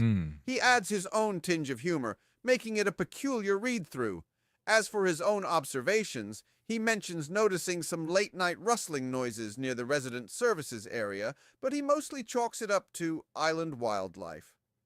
While not definitive, the information adds another ingredient into your brew of mystery as you ponder about the rustling noises near resident services. Do you wish to investigate this unusual occurrence, or take a different course, dear participant? Ooh, the plot thickens. Okay.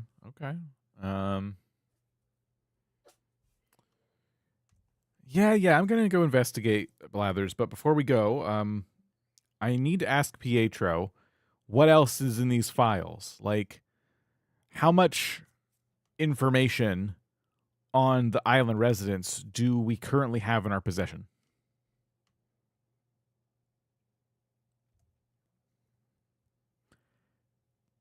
I never considered that these files maybe should not be so easily obtained. Good call, dear participant. Well, these files are pretty thorough, Pietro remarks.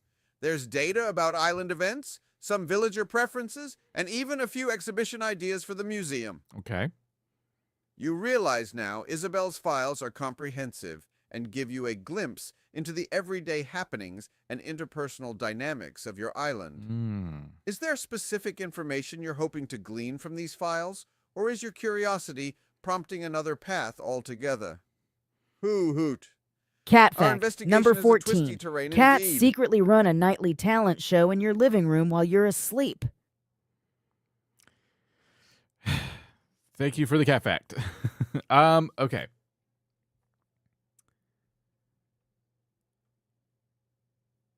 How about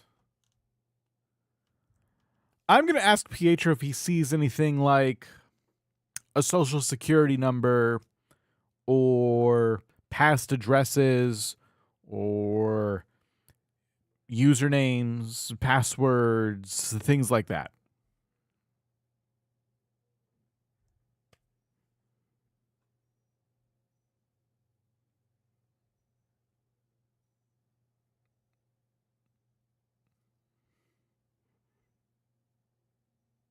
Hoo hoot. That's a rather peculiar request, dear participant. Despite your curiosity, I must assure you that the Animal Crossing universe respects privacy to its utmost degree. Thus, Isabel and Tom Nook would never collect or keep such sensitive information about villages. Yeah, we believe And that. even if they did, sharing it, especially for no credible reason, would not be responsible or legal. The shared data within our files relates purely to the day-to-day quality of island life and interactions between villagers. I must ask you keep your investigation on track and respect the new horizons offered to each villager. Remember, we're here to maintain harmony amidst our unique blend of characters. Let's move forth on a positive note. I just got scolded. You expect me to believe that Tom Nook and Isabel, after selling me a house with a loan that has 0 interest and infinite time to pay off, that they don't have all of my personal information? You expect me to believe that Tom Nook, who signs you up for the Happy Home Academy, doesn't have people just barging into your house every Saturday night while you're trying to sleep and they don't collect some data? You are gaslighting me right now, Blathers. Absolutely gaslighting me. I am not having it. Anyway, yeah, let's go investigate resident services.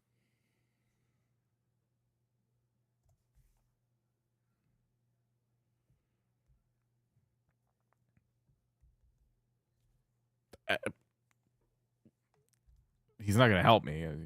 I got to scold him right back. Oh, dear participant, I assure you, a bountiful history of trust and mutual respect weaves the fabric of our charming island community. Tom Nook and Isabel, driven by their sole purpose, enriching life experiences for each villager. A mutual respect for privacy has always been an integral part of island culture. Misunderstandings happen.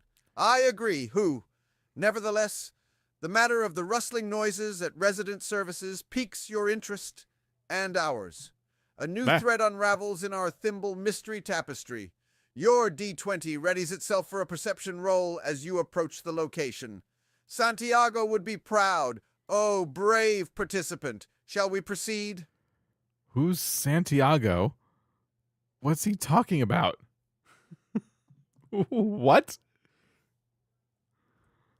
I don't know who Santiago is. But I'll roll the D20. And it lands on the number 1.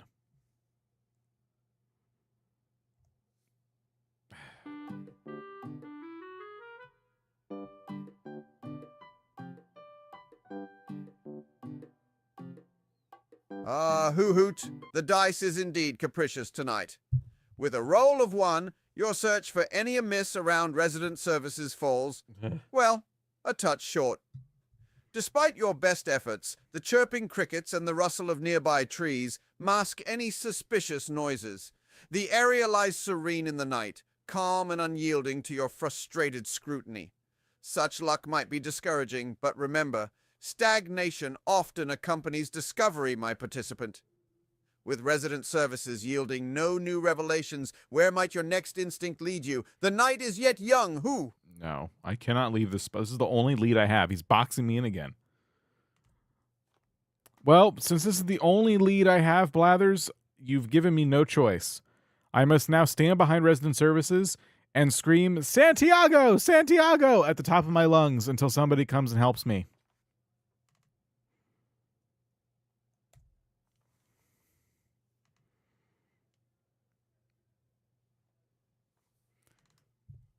This will for sure work. Dear participant, What? while the image of you standing behind resident services screaming Santiago certainly paints an amusing picture, I must clarify there appears to have been a delightful mix-up. Santiago was merely a nod to an old literary reference and not a clue. Oh. I do appreciate the amusing imagery, though. Still, if you insist on shouting out loud, let's roll your D20 again for charisma. Perhaps your passionate call will stir a curious islander into action. The twists and turns of this tale keep me perched on the edge of fascination. Okay, I think it's in between 11 and 12, which is really annoying because it's a digital dice and it got stuck. I'm going to say 11. The dice lands on the number 11.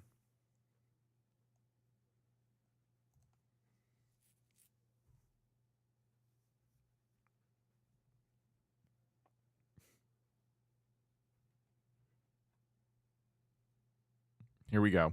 A commendable role indeed. Your cries of Santiago echo into night, each call amplifying the urgency beaming from you. To your surprise, the dwindling echoes stir curiosity as you see a figure approach. Squinting in the dim light, you spot Sherb, the lazy goat villager, navigating towards you with a confused look etched on his face. "What's up, buddy?" Sherb yawns, clearly taken aback by your calls. "Did you lose your pet seagull or something?" Intriguing. It appears your calls haven't been futile. What would you say next to Sherb, dear participant? Hoo-hoot! Okay.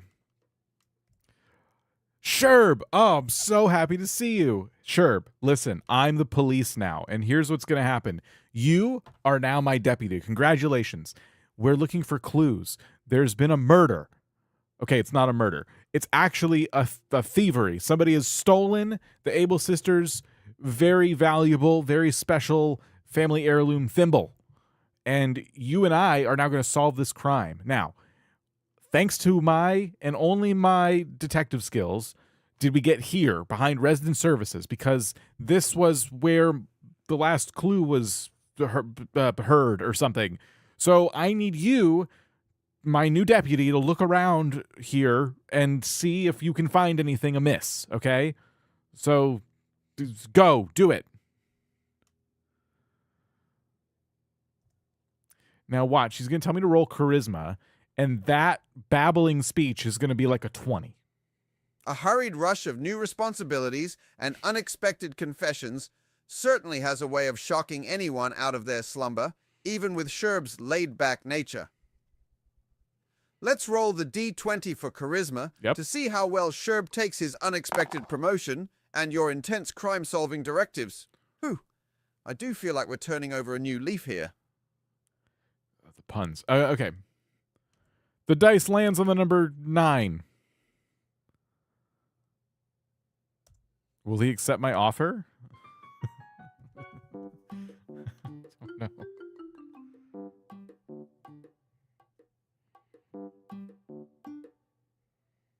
With a fair roll, Sherb blinks slowly, processing your intense proclamation.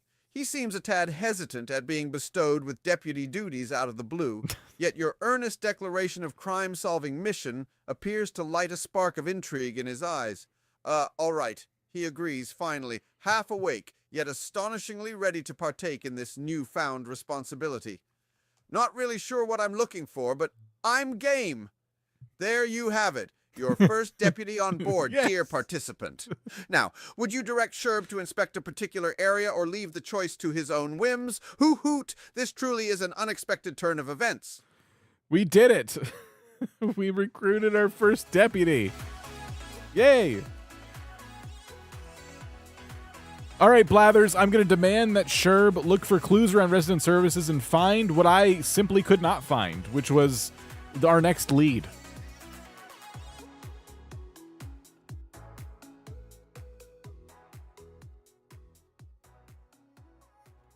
A reasonable demand indeed. Sherb, albeit drowsy, seems invigorated by his new role. Humbly nudging him to roll the D20 for perception will gauge his aptitude in spotting potential clues in the vicinity. Wait, what? Woo-hoo! May the odds be in your favor. Wait, I have to roll my D20? No. Oh, that's interesting. I didn't know Sherb had a D20 too. What did he roll?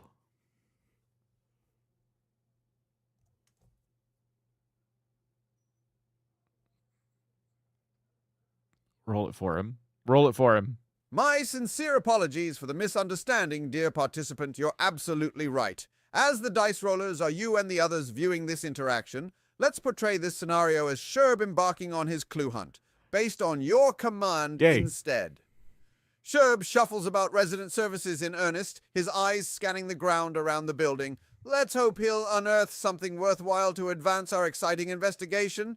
Hoot, it's turning out to be quite an adventure.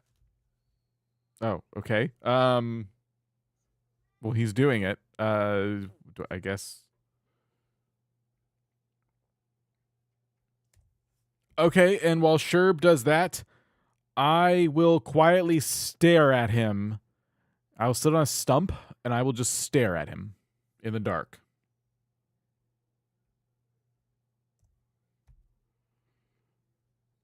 all I'm good for in this adventure right now. I'm not doing anything. My rolls are terrible.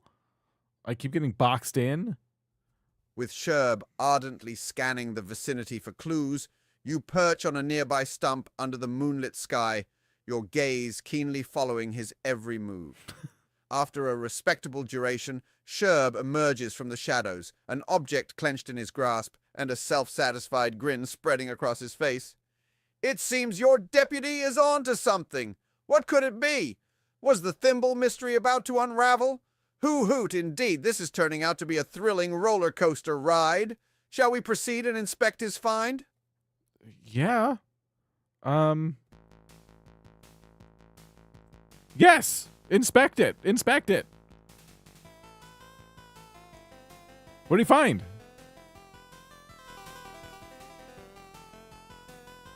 Cat fact number 37. Cats can teleport to the top of the fridge, but only when no one is watching. Most certainly, dear participant. Sherb approaches you, revealing a glinting object hitting moonlight, an ornate brooch with a gleaming jewel at its center. Initial euphoria slipping, you recognize it as an accessory often worn by Anka, the snooty cat with a fondness for everything ancient. Okay. This discovery bears a bundle of questions to be answered. Is Anka connected to our thimble mystery? Could she have left it behind unknowingly, or is there a far bigger plot to decipher? How would you like to proceed? Would it be prudent to question Anka or weave through an alternate path? This investigation is indeed brimming with thrilling twists. Okay. This is fantastic. Okay. I'm going to tell Sherb. By God, Sherb, you've done it. This is fantastic. And I'm going to take the brooch away and I'm going to say, all right, Sherb, come on. We got to go. And we're going to rush over to Anka's house. And together, Sherb and I will kick in Anka's door and start asking questions.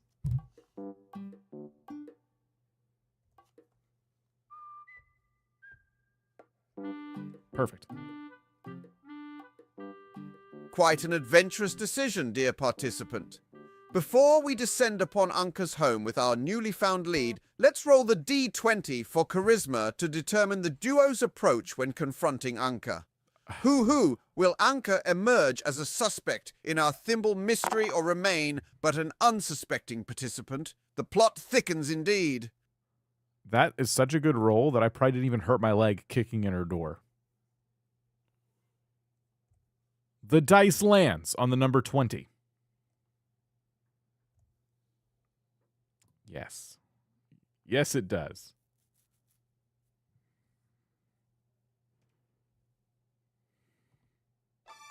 By the stars, an exceptional roll indeed.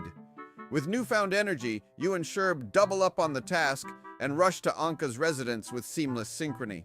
Your declaration of shared purpose strikes true, catching Anka off guard. Explain this, Anka! You throw down her lost brooch. She starts, eyes wide at the sight of the missing accessory. Caught up in the moment, Anka doesn't grow defensive, but genuinely taken aback by your theatrical entrance and sudden accusation.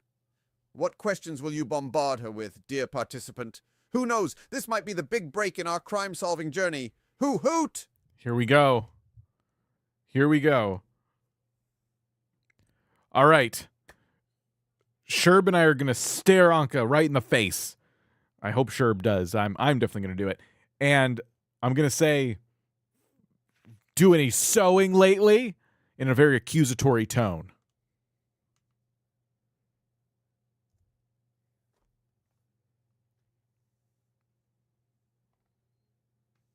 A truly loaded query, I must say. Anka reels back, surprise etched on her face. But does she falter or fires back? Let us roll your D20 on charisma and see how Anka reacts to your pointed question. Hoo-hoot, the suspense thickens! Dang it, we had such a good entrance. The dice lands on the number 4. Crap.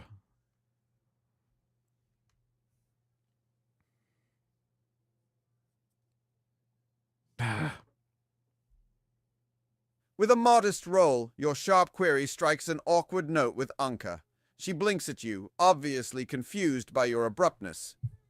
Sewing? Why, I haven't touched a needle in weeks. Is that what this fuss is about? A needle? She scoffs, her indignation heating up. Despite the lower roll, your interaction has clarified, if nothing else, that Anka isn't involved in any sneaky sewing activities. Okay. Alas, now you must choose your next lead. Where do you believe your investigation should next turn, dear participant? The night is still young, and our mystery teems with potential clues. Who? If the brooch doesn't fit, you must acquit.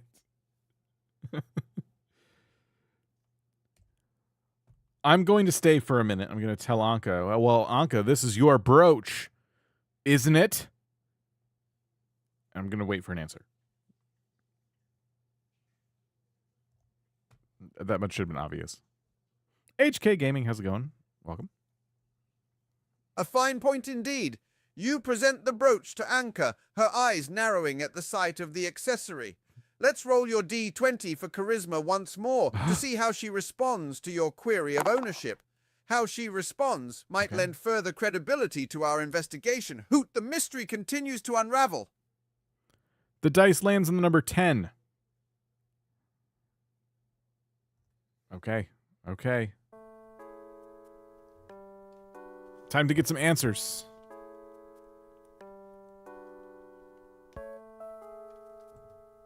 A fair roll indeed. Under your pointed gaze, Anka visibly collects herself before meeting your eyes again. Yes, this brooch is mine, but I didn't lose it. Someone stole it from my home a while back. I thought it was lost forever, she confesses, Oh my her gosh. eyes lingering on the shimmering accessory, bright under the room's lamp. An unexpected twist indeed. Wow. Your discovery has unveiled a new side to this mysterious tale. Oh my God. What shall be our next step, dear participant? Is there more to uncover from Anka, or do you plan to delve into a new direction? The thrill of this chase never ceases to amaze. We found another stolen item. Unbelievable. Must have been Dan that stole it when he raided Audie's house. I didn't steal anything. I broke everything. There's a difference. Okay. Wow. Anka, I'm so sorry to hear that. Well, Sherb and I are the cops now. So, is there anybody who you would suspect of stealing your brooch, or perhaps family heirlooms such as thimbles?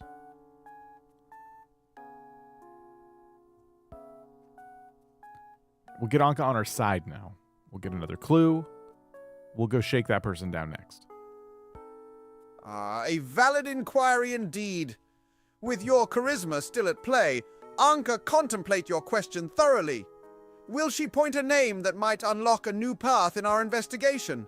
Only time will tell. As your thrilling exchange with Anka continues, the air is thick with suspense. Will Anka's insights presume a turn in your riveting quest? Let's not keep this mystery waiting. Okay, well, that's not... Okay, wait a minute. Anka, contemplate your question thoroughly. Why does he make me do this? Okay, what does Anka say? Go on. Yeah, now I'm the team. Oh my gosh. Forgive my cryptic remarks. That only guy Cabello As says you so. and She got Sherb robbed. eagerly What await is an that answer, sewing Anka machine from lets out a 10000000 sigh. Her gaze drops to the ground, years her ago? expression softening from its earlier defensiveness. Ever since I lost the brooch, I suspected someone, but it was all conjecture. Zucker, he's always had a strange fascination with shiny things, and he's so forgetful. But it's nothing concrete. She finally confesses. The confession only opening new avenues in our investigation rather than providing a definitive solution. It seems you have a new thread in our woven tale. The unassumingly pleasant Zucker. How will you progress, dear participant? Every step brings us closer to the truth. Okay. Khaleesi 9008 says who gives druids that lovely green hue for their robes? The direwolf. Oh. Okay. Thanks. Glad that the Twitch points are going to a good cause. All right. So Anka is accusing Zucker, right? Is that what's happening?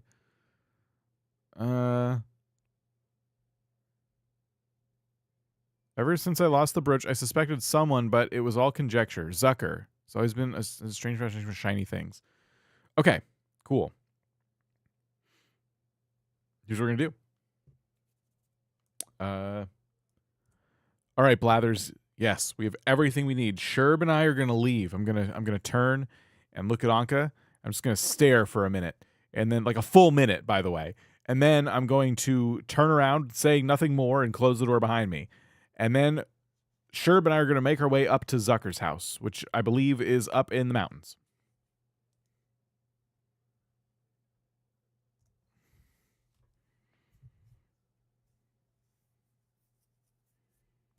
Okay. The Larry David okay stare. Yeah, exactly. Hoot. An eerie silence indeed. As the minute passes in lingering tension, you bid farewell to an equally baffled Anka and lead Sherb towards Zucker's mountain residence. The air gets progressively cooler as you wind your way through the uphill path, your moonlit quest adding a touch of surreal to the experience. As you approach Zucker's house, it's time to roll your D20 for perception. Oh.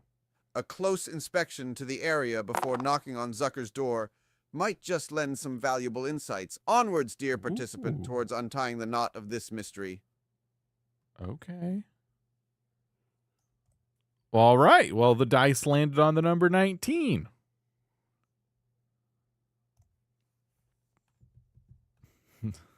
The air's so thin up here.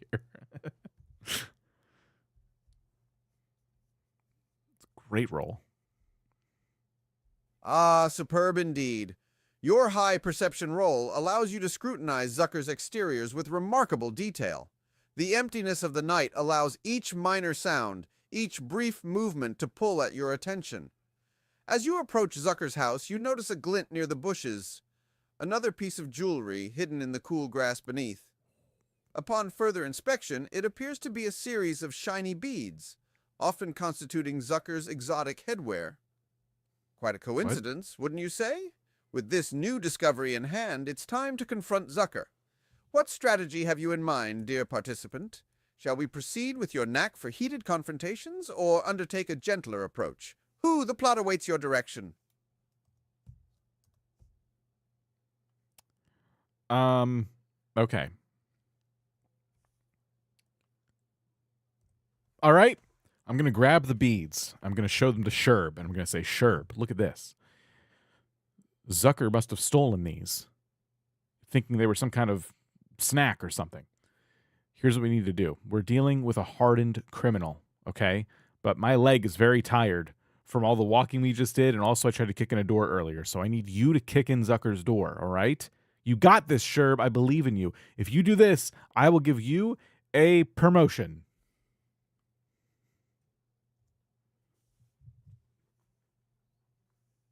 Question Tom Nook. Okay, maybe. Primed for his newfound detective duties, Sherb steps forward, looking back at you with newfound determination. Let's roll your D20 for charisma to see how well Sherb fulfills your command and executes the rather dramatic door entrance. Oh. Hoot! This escapade continues to take enthralling turns. Crap. The dice landed on the number 1.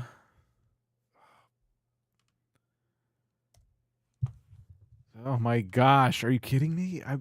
I just wanted Sherb to kick in the door. Sherb dies. Despite your inspiring words, Sherb's attempt at door-busting falls, well, quite dramatically short. His gentle nature is better suited for peaceful interactions rather than confrontational ones. As the dust settles and a bleat of surprise escapes Sherb's lips, we are faced with an unperturbed door and a mildly dazed deputy. While Zucker's door remains intact, your encounter did result in quite a ruckus. Okay. Perhaps Zucker will emerge due to the noise. Otherwise, you might have to reconsider your approach. Do we stick with knocking, or does this call for a brand new strategy, dear participant? The choice is yours. All right, I'm going to shove Sherb aside. I'm like, never mind, Sherb, I'll do it. I'm going to run up to the door, and I'm going to just kick it right in the middle. I'm going to kick that door right into Zucker's living room. Here we go.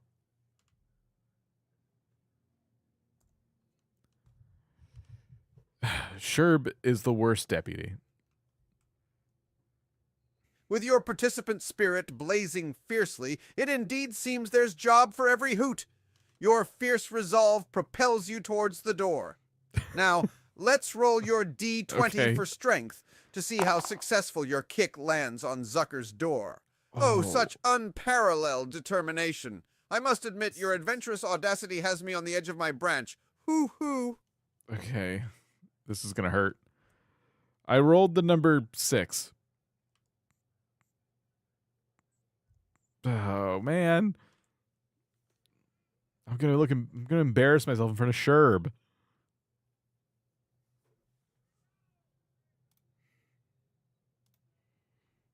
Oh my! With a roll of 6, you muster a firm kick that collides with Zucker's door. However, the door holds steadfast in its place. It sways slightly, but remains firmly locked. Your kick has indeed made a loud noise, perhaps enough to rouse the resident within. The collected commotion by your kicking antics and Sherb's earlier attempts has undoubtedly stirred Zucker. Soon enough, the door flings open to reveal a surprised Zucker, his eyes large and rounder on seeing both you and Sherb. "How can I help you folks at this hour?" he asks, a tad dazed from his unexpected visitors. "How would you respond, dear participant? Hoo-hoo, let's keep the drama going." He's into it. Okay. We need to just cut right to the chase. I'm going to hold up the shiny beads, and I'm going to say, Zucker, where are the cops? We found these. Are they yours?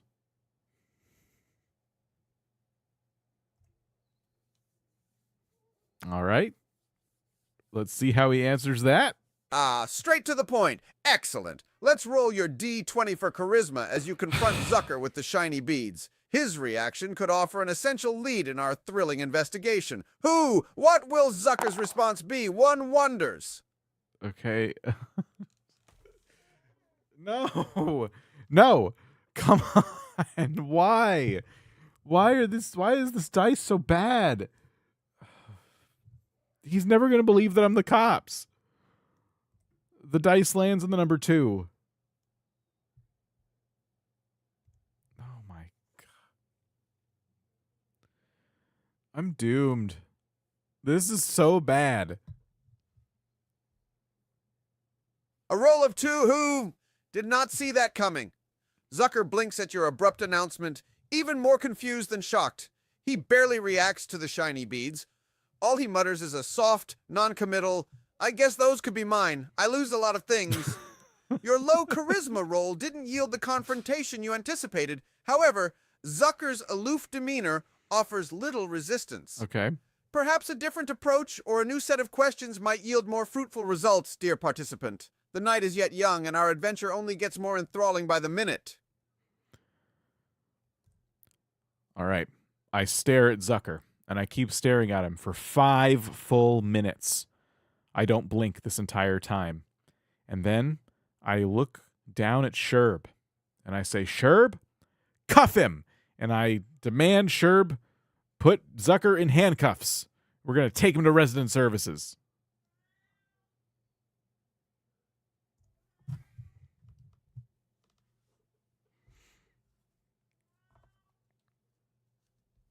Dear participant, such decisive action. Yep. Prompted by your authority, Sherb gulps before stepping up to the baffled Zucker. Let's roll your D20 for charisma to see how well Sherb can arrest Zucker under this peculiar circumstance. Hoot, what a spectacle this evening has turned into. My charisma determines how well Zucker is arrested by Sherb. Okay.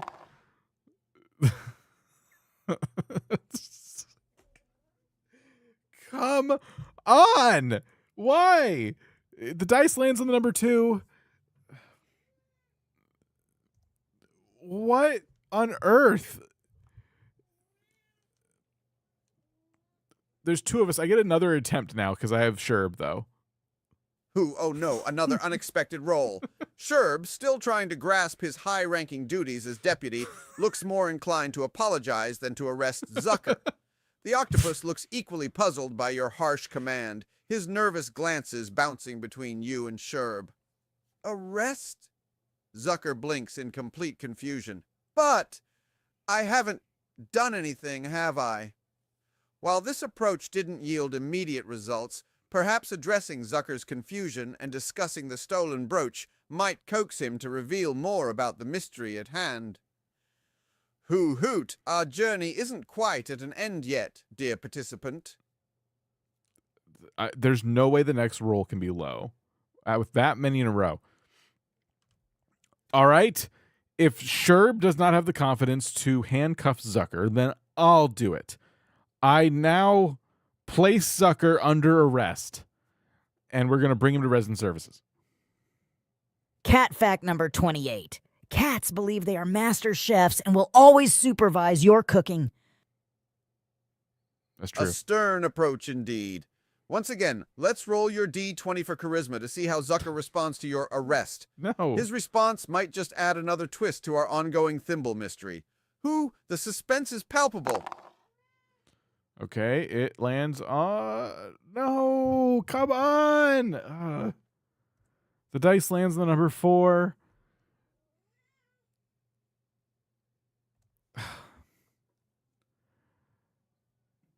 I just want to arrest Zucker! Despite your firm stance and determined resolve, Zucker is rooted to his spot, looking more perplexed than ever. Now, wait just a minute. I don't understand why you're arresting me. Can we just talk this out? Your low roll hasn't budged Zucker into cooperating with your arrest, but neither has it escalated the situation into panic. You could take a softer approach and discuss the situation openly with him, or try to convince him further about your suspicions. The choice is yours, dear participant. The night still holds potential. Hoot.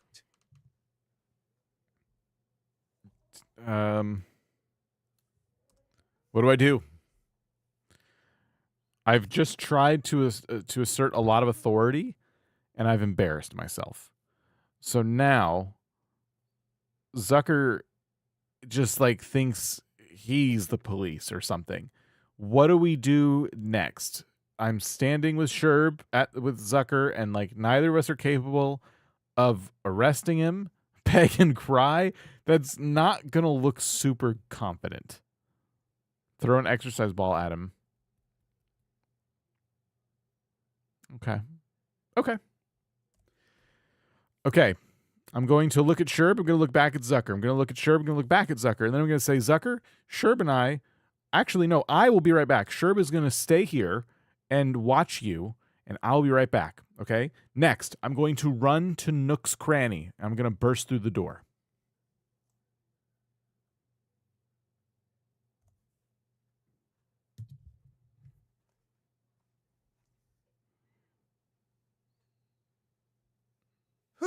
A sudden change in direction. How intriguing. Leaving Sherb on surveillance duty, you dash towards Nook's Cranny. As you burst through the doors to the familiar shop, Timmy and Tommy look up, startled by your dramatic entry. Let's roll your D20 for charisma to determine their initial reaction. Okay. Will your swift arrival put them on edge, or would they remain their usual cheerful selves? The dice shall decide. Who? All right. There's a fly in here. It's really bothering me. That's a 9. Dang it. The dice lands on the number 9.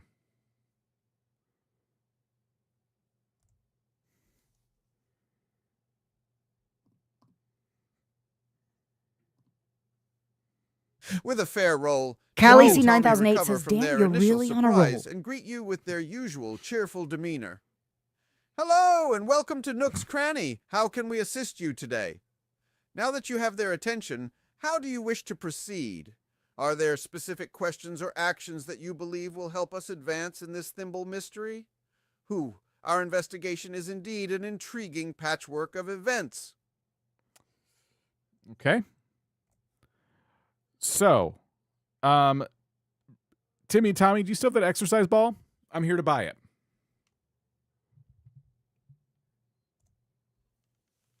I hate flies. I hate them so much. A request for a purchase. For that, no dice roll is required. Timmy and Tommy look at each other before turning back to you with a nod. Yes, we do have an exercise ball in stock. With the transaction complete, you're now the proud owner of an exercise ball. Yes. I must say, I'm curious to see how this new acquisition fits into your investigation. Your next steps are eagerly anticipated, dear participant. Hoot! I'm not going to bother spelling exercise right now because I'm too worked up over this stupid fly. Okay, I don't remember giving them any money at all, so I'm just going to take the exercise ball. I guess it was free, and I'm going to run out of Nook's Cranny holding it over my head, and I'm running back to Zucker's house.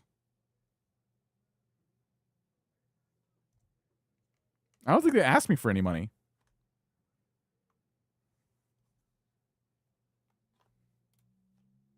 Hoot! A breathtaking display of enthusiasm. Clutching your new acquisition, you dash out of Nook's Cranny and barrel down the paths, kicking up a trail of dust behind you. Within moments, you're back at Zucker's house, Sherb looking a tad relieved at your return. With the exercise ball overhead and a plan stirring in your mind, how shall we proceed? The night air is humming with expectancy as our adventure takes an unexpected turn. Holding the exercise ball over my head, I'm going to look at Zucker, and then, point blank range, I'm going to huck the ball straight at his head, just right in the dome. That's what's happening.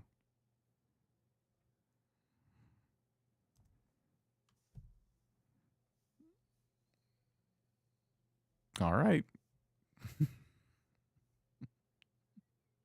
Oh, dear participant.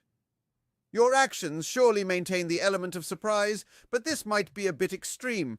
In the spirit of maintaining friendly island life, perhaps we can reconsider this course. If direct confrontation is what you're aiming for, might I suggest a verbal spar instead? Maybe Zucker is more involved in this mystery than he's letting on, and probing him could glean some vital insights.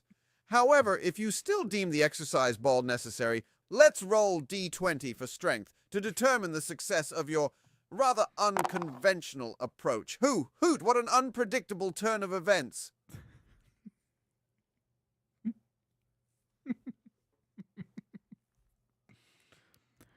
Blathers, I'm throwing the ball. The dice lands on 19.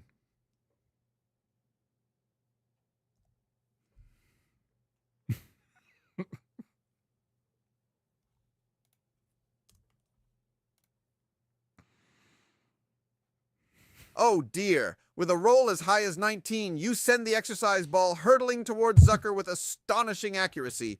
The ball bounces off Zucker's head, who lets out a surprised yelp, more startled than hurt. Coping with immediate bewilderment, he asks sincerely, "Hey, what was that for?" Behind his surprise, you do notice a subtle guilt in his eyes. Has your bold move pushed him into a corner?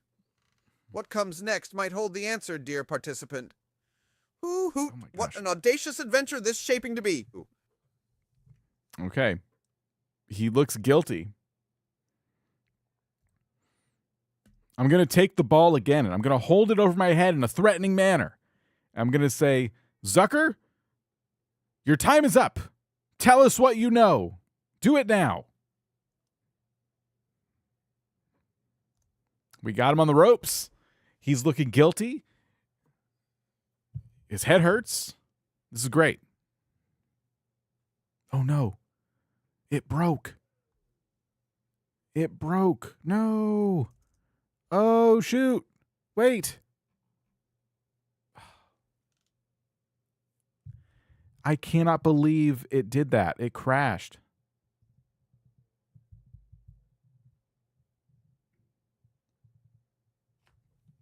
Oh, man. Now what? Okay, hold on.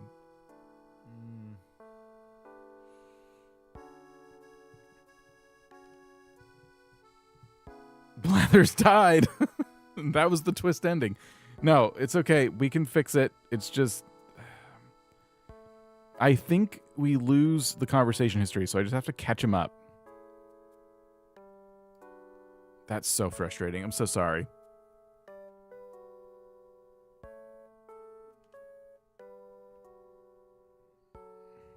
Ah, Lori's Laboratory just tipped $5 and said it's okay, Dan. Thank you.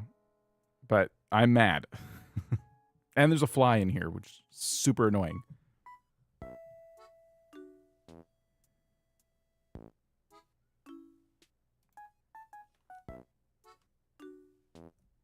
Blathers.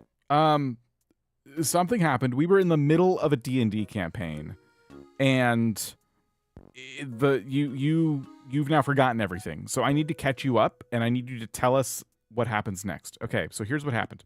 It was about a thimble. The Able sisters lost a thimble.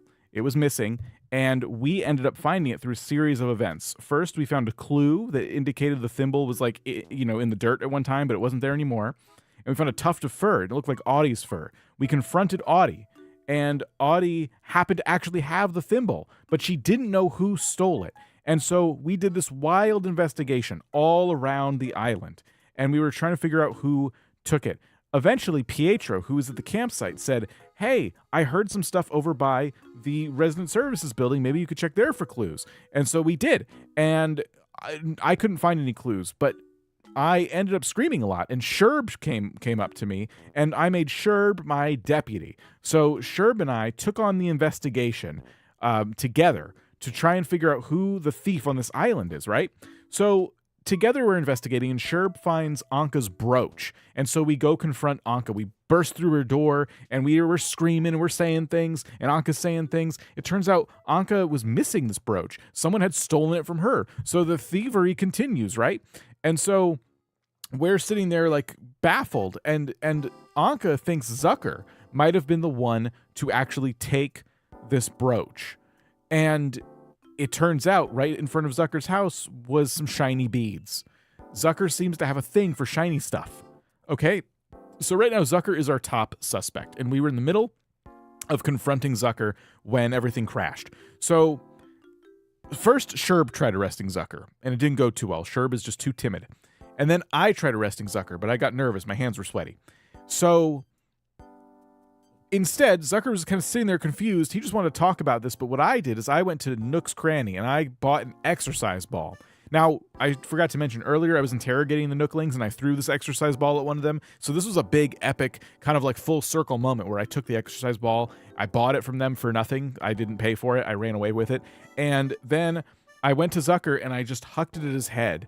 And I rolled a 19, so it was a pretty hard throw. This dazed him a lot. But he started to crack. He started to feel guilt.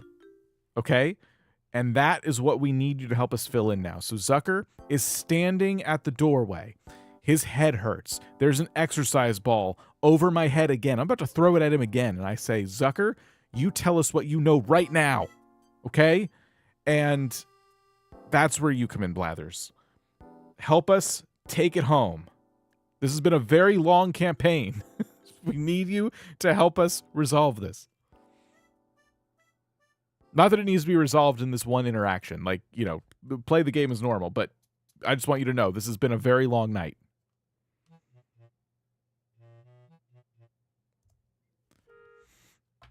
Whew.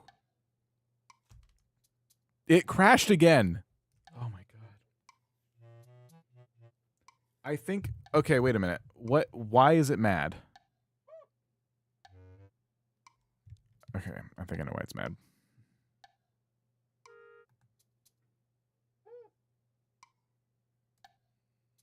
I think I hit my quota, but that's not a big deal.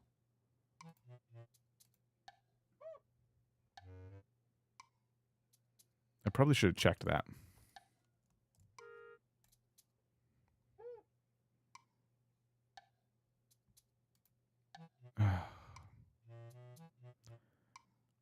OpenAI is making me do a puzzle to get into my account.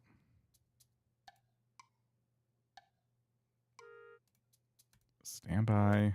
Hopefully I can prove to the AI company that I'm not a robot. I don't know what personal information this will show, so I'm not going to share my screen. But just know that I'm very annoyed. You've proven you're human. Okay, great.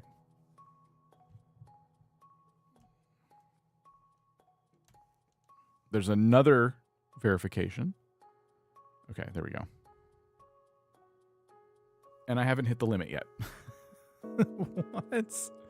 What was the quota for then?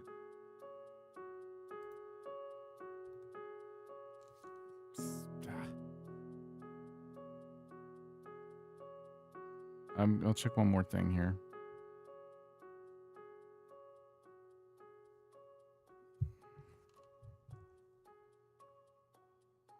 I have a backup plan if none of this works.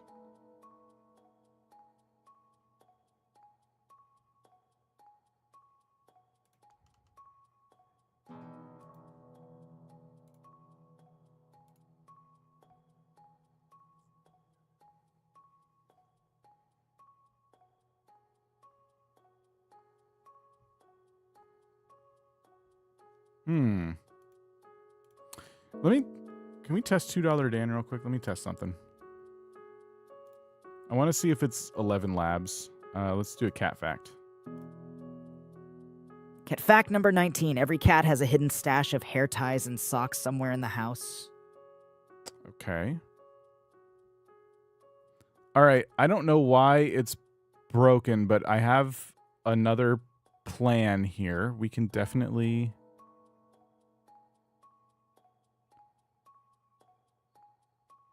Okay.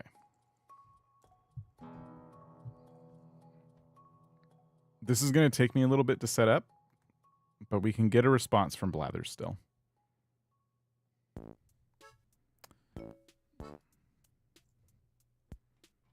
First, I need to open a conversation with ChatGPT. I wish I could show you what I'm doing, but I don't. Can I?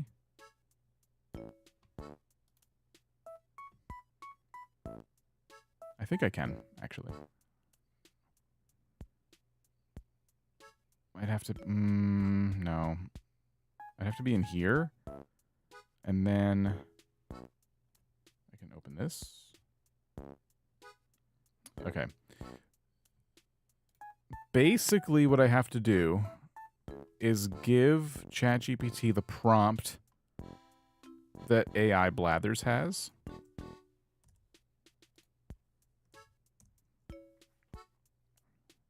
So, this is just Blathers' brain right now. And so, this is the response from Blathers. And then I could take my description that I just gave him and say this. And then, so it doesn't spoil anything, I'll remove that. I'll pop back over to here.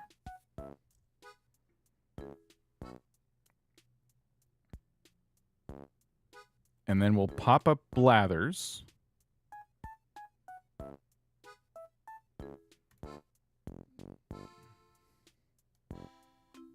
Okay. And then we will simply just go to his voice in 11 Labs and have him read it.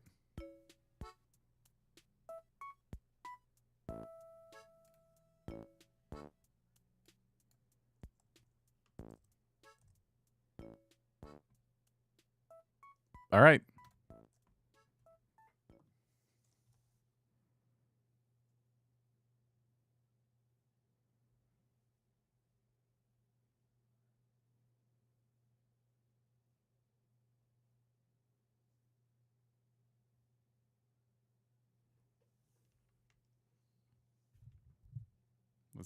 It's going to take a sec.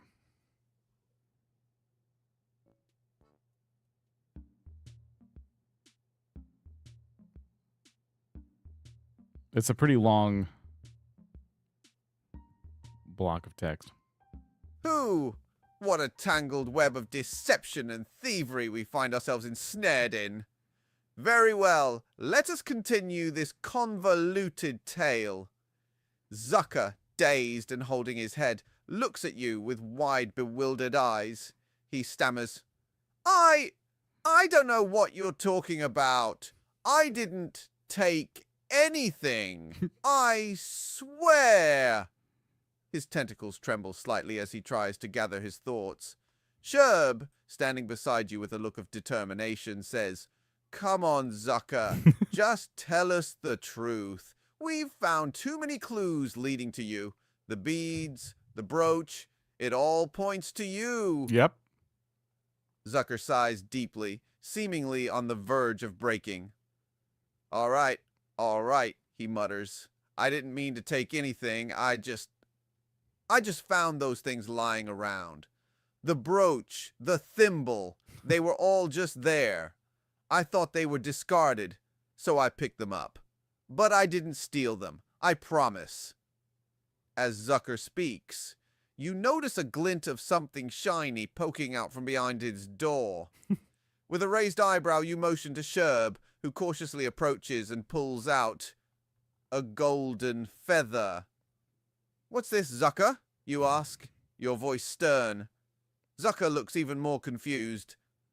I don't know, I've never seen that before. Sherb examines the feather closely. This isn't just any feather.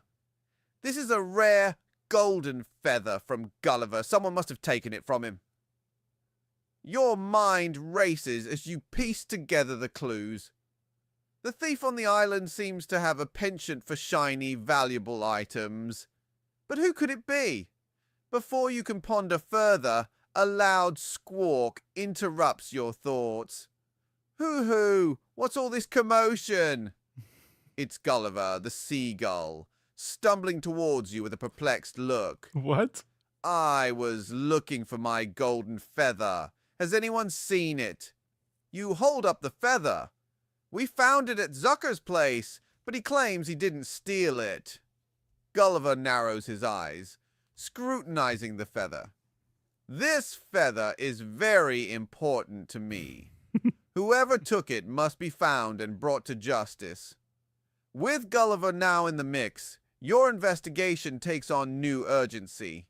You must uncover the true thief behind these mysterious thefts and restore peace to the island. It seems the plot thickens. What shall you do next? Okay. Now the problem is I can't fix the app. So we have to kind of like get this to conclude, I think. Can I talk to this yet? Let's see.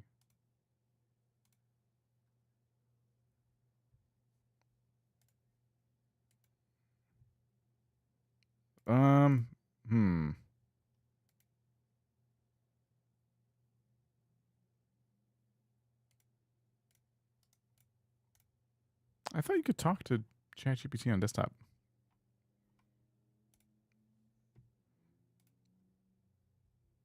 Okay. How do we do this?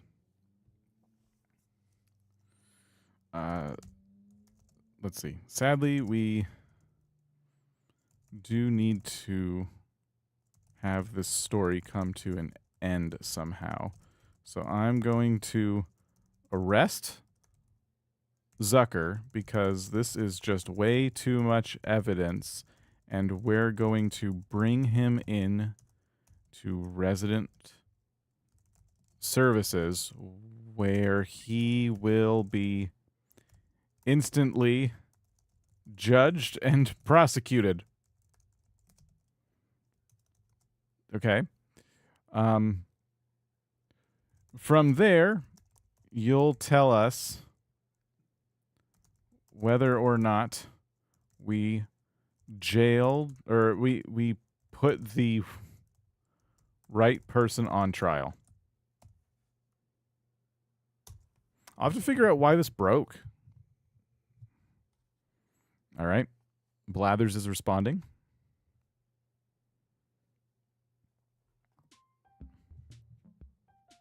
Prosecuted, then judged.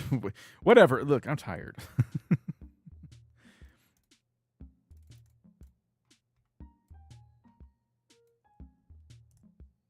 Okay. This one's a bit shorter than the last one. You don't think he did it? Oh, man.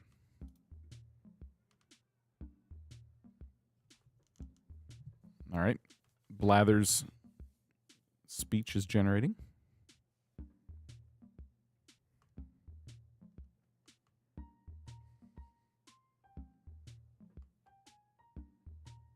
Oh, very well then. With a resolute determination, you and Sherb escort Zucker to resident services. Zucker, still protesting his innocence, is met with the stern gazes of Tom Nook and Isabel. Tom Nook adjusts his glasses and speaks in a calm but authoritative tone. Zucker, you stand accused of multiple thefts on our island. The evidence against you is substantial. How do you plead? Zucker, looking defeated, mutters, "Not guilty. I didn't steal anything. I just found those items." Isabel, always the voice of reason, says, "We'll review all the evidence thoroughly before making a final decision." After a tense deliberation, Tom Nook and Isabel return with their verdict. Isabel steps forward and says, "While the evidence against Zucker is compelling, there is still doubt. We believe Zucker may have unknowingly become entangled in this web of thievery." Tom Nook nods. "Therefore, Zucker is found not guilty. However, we must find the true culprit to restore peace to our island." Just then, a figure steps forward from the shadows. It's Petro, the clown sheep, with a mischievous grin. All right, it was me. I couldn't resist the thrill of collecting all these shiny, valuable things. It was all in good fun, I swear." The islanders gasp in shock. Petro continues, "I'll return everything and make amends. I didn't mean to cause such a ruckus." With the true thief revealed, Petro is given a stern lecture by Tom Nook and Isabel. What? But is ultimately forgiven after returning the stolen items and promising to mend his ways. As the sun sets on the island, peace is restored, and the residents breathe a collective sigh of relief. You have successfully uncovered the mystery and brought resolution to the island, much to my chagrin. Whew, well done, I suppose. Until next time, dear adventurer. Well, we did it, I guess. I don't, well, no, we got it wrong, actually. We failed miserably because we thought it was Zucker. It was Pietro the Clown the entire time.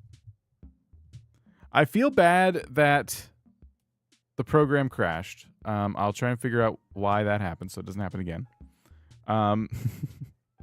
But at least we got some semblance of an ending. I can't believe he gets scolded at the end. What a disappointing ending. Your summary was amazing. Okay. Well, let's see what's going on. Thank you all for hanging out. I think what we'll do is we're going to send you to Blaine. Is he streaming on Twitch as well?